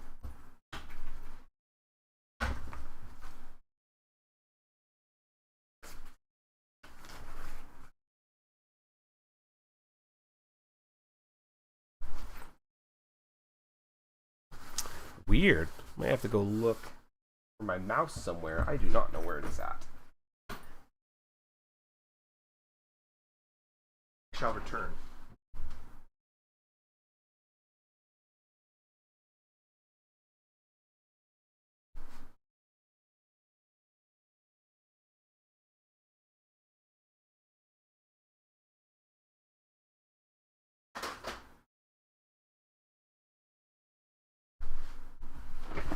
It was on the couch with all the baby toys. Happens. Cool. Yeah, let's play a game. We can still talk. I still think it's important to talk about different verses and stuff. I just know, yeah, it just seems there's a lot of verses that are just repeated over and over and over in the Bible, and it makes it seem like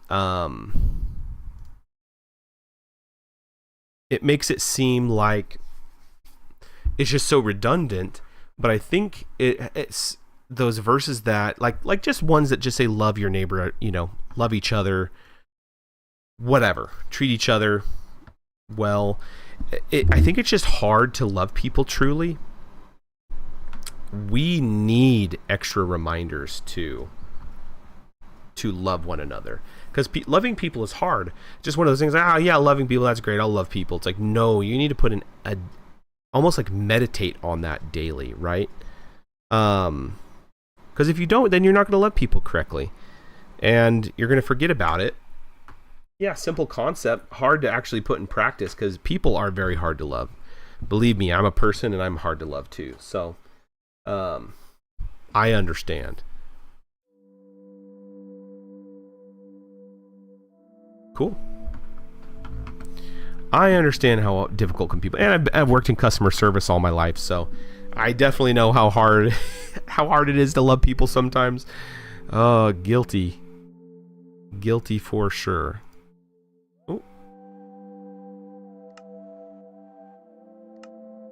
Jump on the hot dog. That's perfect. What did we read? It was chapter 12. We've already read 12. So what? 12. It was 13 through 25. I think that's great. I think what a good jaunt we made.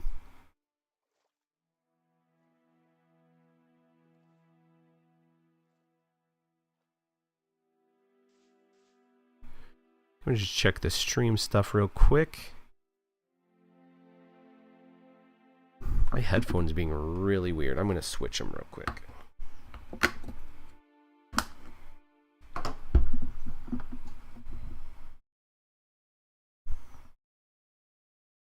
Oh no. There we go. Why am I not?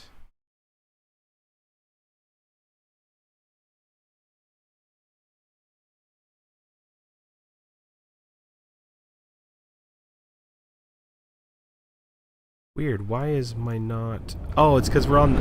That's why. We'll switch over here. There we go. Oops. Press the wrong button. I'm such a noob sometimes. Oh, cool. Wednesday. The week is almost over. Hallelujah.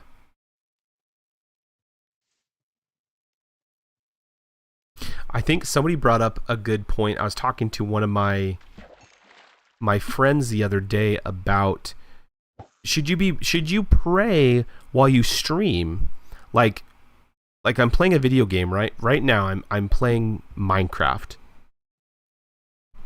Is it wise or is it good to pray over like playing a video game? Like, Lord, like I'm just fishing right now, like please bless my fishing trip. It's like, yeah, but you're not even real fishing. You're playing fishing in a video game, right? And it's like, are you wasting prayer by... Not like you waste prayer as in like you have a limited amount, but it's like, are you... Like, is that honoring to the Lord? But then there's also like, well, give God all of your little things, right? Like bring to him everything that you have because he loves you.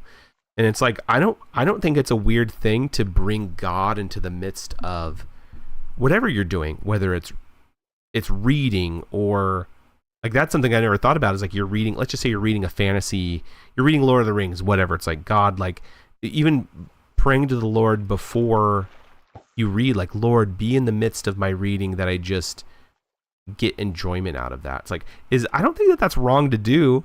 I've never heard of anybody doing that, but it's like, yeah, why not just ask the Lord for enjoyment or to have a good time? You know, I also think inversely, if you're playing video games, you know, the reason why I don't play or I haven't played, I just got a name tag, played Call of Duty or those type of first person shooters. I did play Fortnite with Goose a little bit, but the reason I don't play Call of Duty is that they just make me angry. And that's not what type of streamer I want to be. Especially if, you know, Wednesdays we do Bible study and on Friday it's all rage from playing Call of Duty. It's like, I don't think that that's a wise thing. It's like, you know, even praying like, Lord, like, I enjoy this game. Pray for, you know, help me control my temper, Lord. Like I want to be, you know, I want to be slow to anger. I still want to, bear fruit with whatever I'm doing, whether that's playing or whatever. It's like, yeah, I don't know if that's a bad thing to do or not. Because I know a lot of people who would say, no, like, you definitely, like, don't pray for that. Because, yeah, it's a game. Like, it is a frivolous thing at the end of the day. But, again, you're bringing God to, like, the small details of your life. Like, I don't see that as being, you know, something that's bad. But it's good for conversation, because I'd like to see some really dive into that. Maybe we do that for another, you know, Swerdsmith Swednesday, and to just do a lot of research about it. This is not my house, apparently. Wait, wasn't I staying in there? Oh, this is a new place, because I have all my stuff.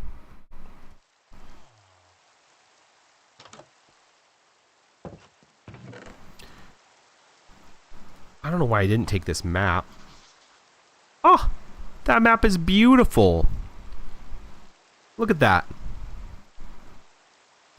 I guess I could put the map and make it bigger, but I don't really want to do that.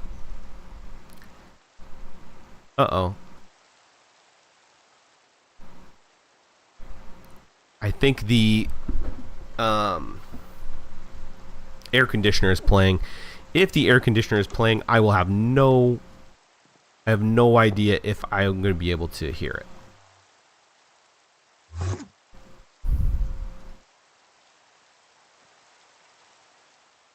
Okay, we're still going. We're still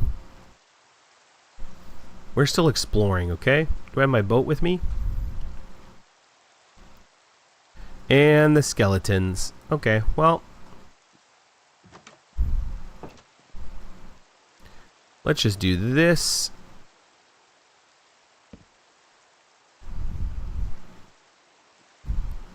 Sleeping in the cartographer's house. And he scoot. Okay, buddy. I'm gonna do some organizing. Got some fish.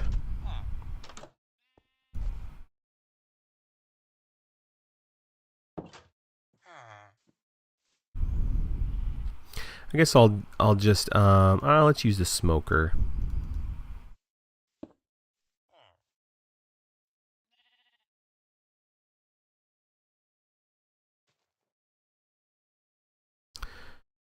Do I have raw fish? I thought I had some raw fish for the... Oh, I think that's what these are. Yeah, raw cod. Put them in there.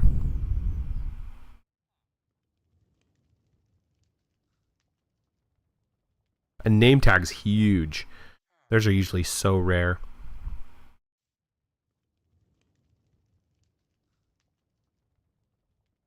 Oh. Remove that. YouTube. Oh, somebody's on YouTube probably. Look at that. Wowzer. Join in. We're just playing a little bit of the fun stuff. Leaf litter. I don't know why I got leaf litter.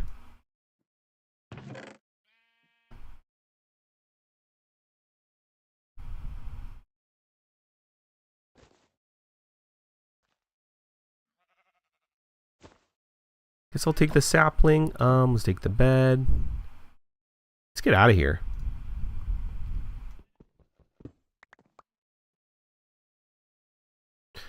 Let's get out of here for serious.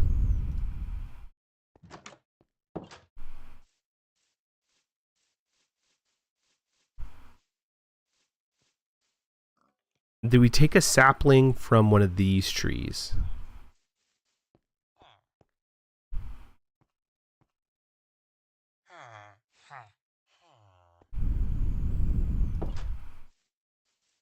I don't know why not. Actually, do I already have one? Yep. Old cherry saplings. Already got them.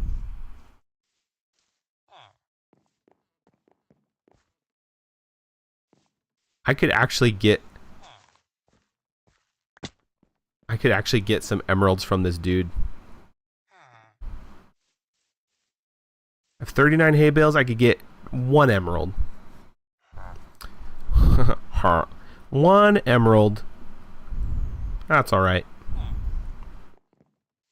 Maybe 2 emeralds. But I don't think that's worth it still. Especially at this juncture. Because I don't have to I don't have to get any meat for a very long time.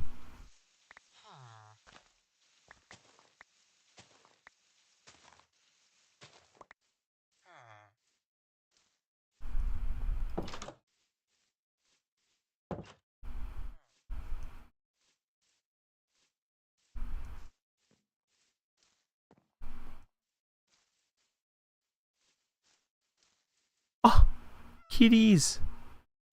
Maybe I'll take that cat. Okay, if anybody knows how to lure cats in, yeah, come in here. You know you want some fish. Where is it?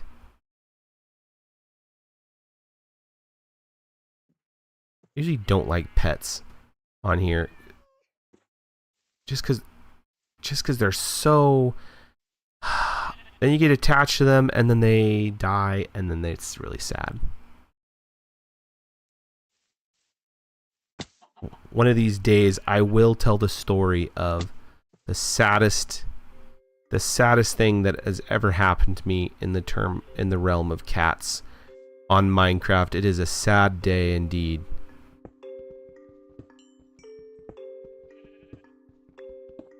But it is not this day.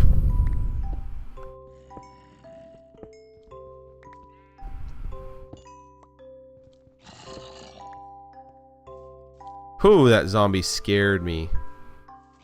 Come on, zombie, get baked by the sun.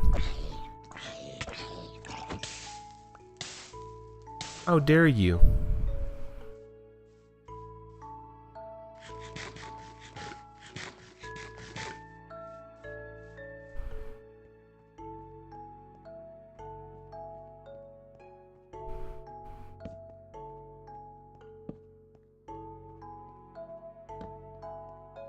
Oh, oh.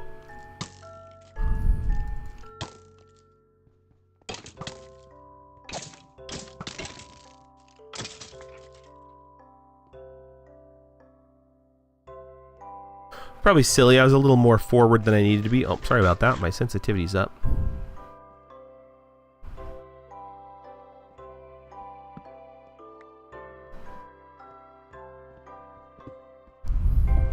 I don't know why I'm getting more coal. I think I just want it.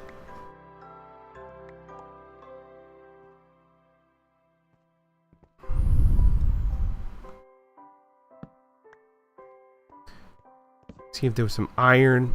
I think there was a coal right here.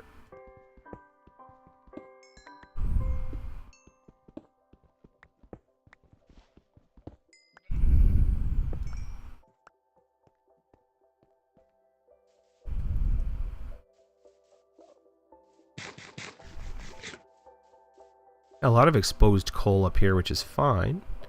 Which is perfectly fine. I'm just going to leave those ones.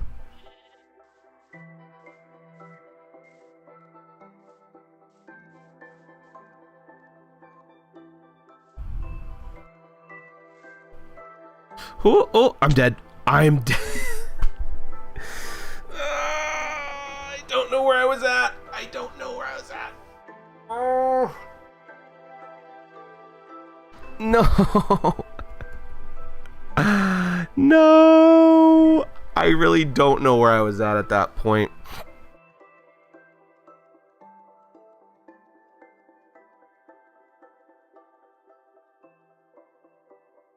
Well, I'm trying to think. Do I respawn? That is a silly thing. Silly thing. Okay, I think I might be far enough away. Excuse me. Far enough away. Because I think I went over the ocean, didn't I? That the chunk isn't loaded in. Why would I do that? That was a silly thing. Well, that's literally all my stuff. So,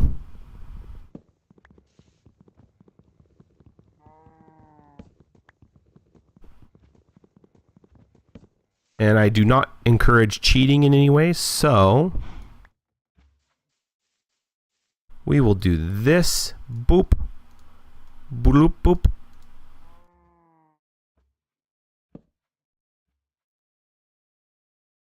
We got a boat. We have... I think we just got to do like this.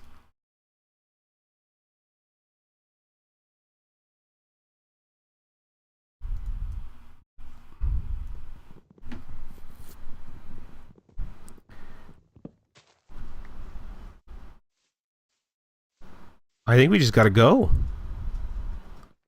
But I don't know where we were at.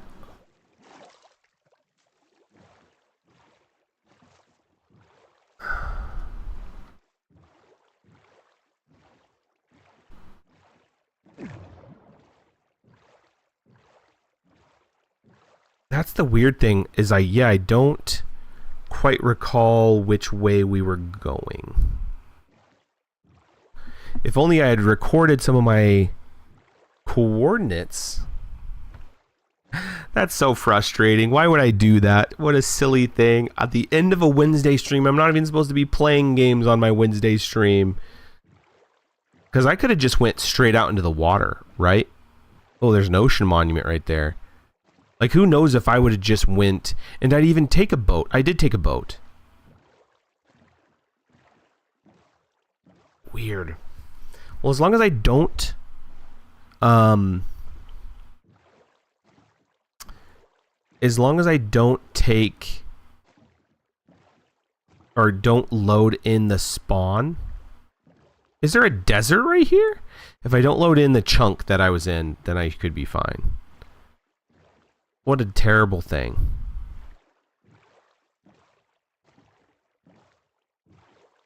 Is not a desert.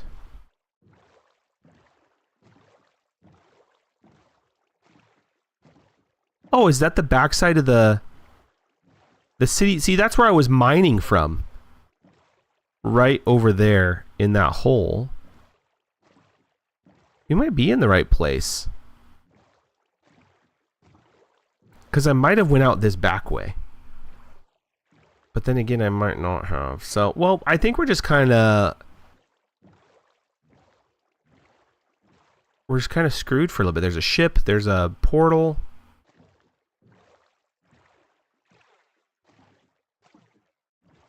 Oh, that's very silly. That bums me out a little bit. It was for a stupid thing. I was like, oh, I have enough time. I'm trying to think if I knew some coordinates. But even then, like, this ocean is huge. And I don't remember just going out. You know, I thought I was kind of hugging an edge of some kind. But I just don't know.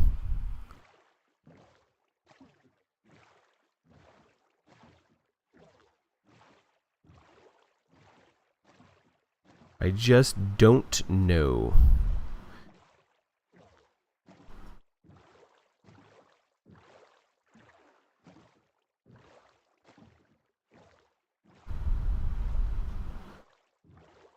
Ugh.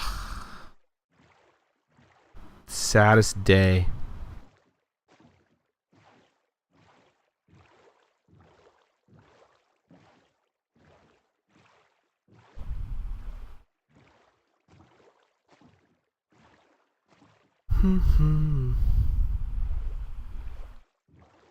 It's almost like you just start the world over. You know what I mean? Because that's just frustrating. Ugh, and I don't think I was supposed to come in here. And I don't remember if I started boating off the backside. Oh, that's what we can do. We can literally watch the footage. Okay, let me pull up some old footage. Let's go to the website.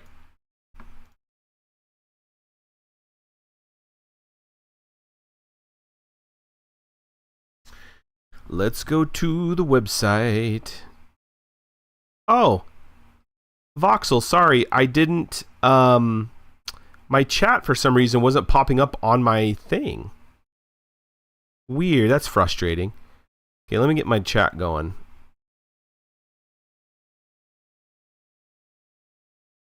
Try it now. See if it plays now.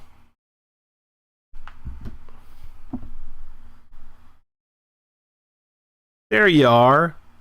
I was not watching chat. I'm sorry. I got sucked into, and it wasn't popping up. I thought it was going to pop up, but it did not. So, my bad. Now it's working, so that's good. My clothes. So, I want to tell you something really stupid. So,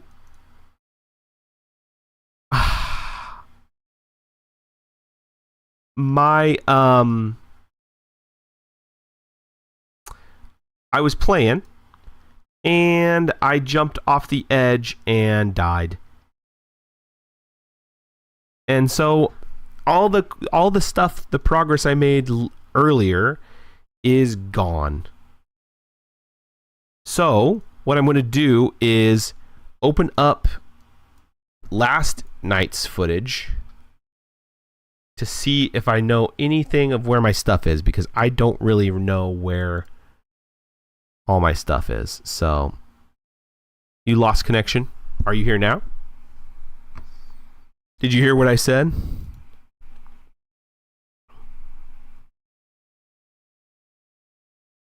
Ah, gotcha. Nothing wrong with that. So what is today, 24th? This would have been last Friday, which was not the 22nd, the 17th. Okay. 10 years to do sat above. No, 27th is when I...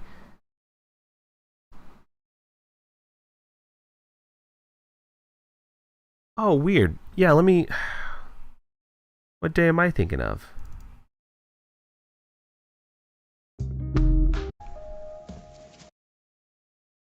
Weird. Where's my last... Oh, I forgot to save it. I only have it on Twitch now. So I got to go to Twitch. Can I... Okay, I'm going to get it pulled up. Let me do an ad real quick, and then I'll get it in the meantime.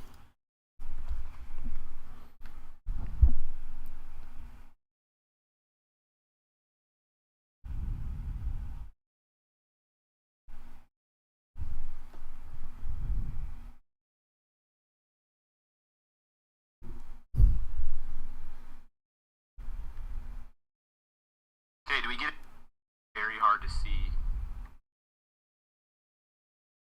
that diving. Did I leave the apples in the other place? Probably did. Red here too. A poppy and a book. I don't need a book. Okay, there's still some buildings that haven't been. Now you're not gonna try. Fine, straight down. I'm well experienced, and that's kind of like the first rule.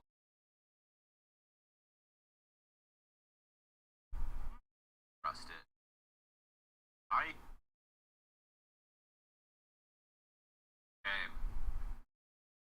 Ah, those were fun times. Also, that's great.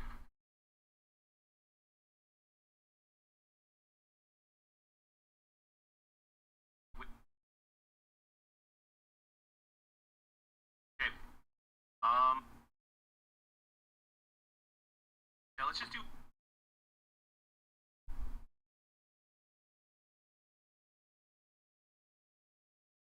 But yeah, there is definitely 5240, negative 40. That's easy. Lodestone as well. Like, I still have a ton of extra stuff. Don't really need the wool.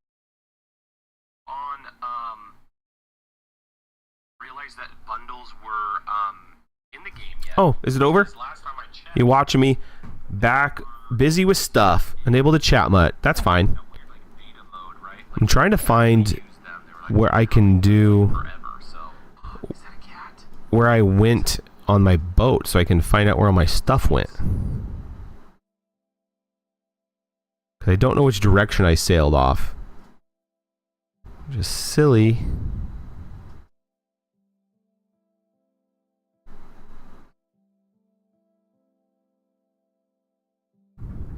There it is. We found the larva. Okay. Well, we did the majority of what we were wanting to do. Tis the good stuff.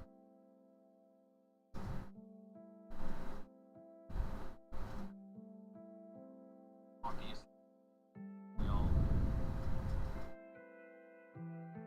the bird party from the USA. But you have an offer. I'm not really.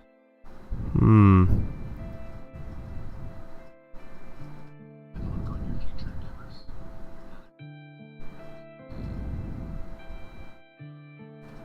No, I'm not. I don't play that way. That's not playing Minecraft. That's just cheating. That's playing with cheats. I'm playing authentic. You play hard mode, you die, you lose your stuff. That's all a part of it.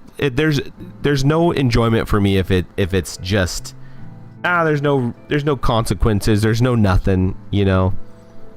Can't do it.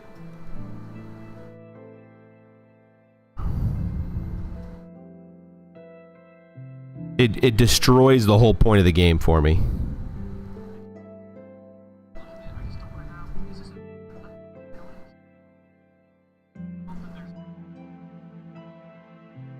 Oh, so... Oh, it's from this village, the second village.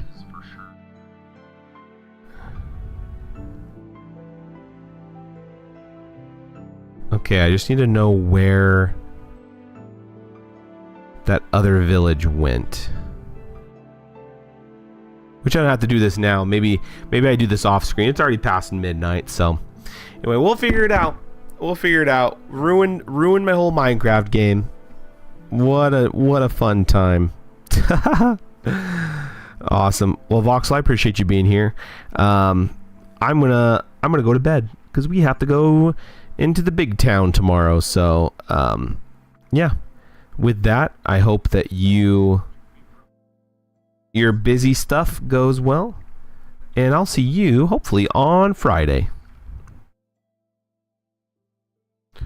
Okie dokie. Audio.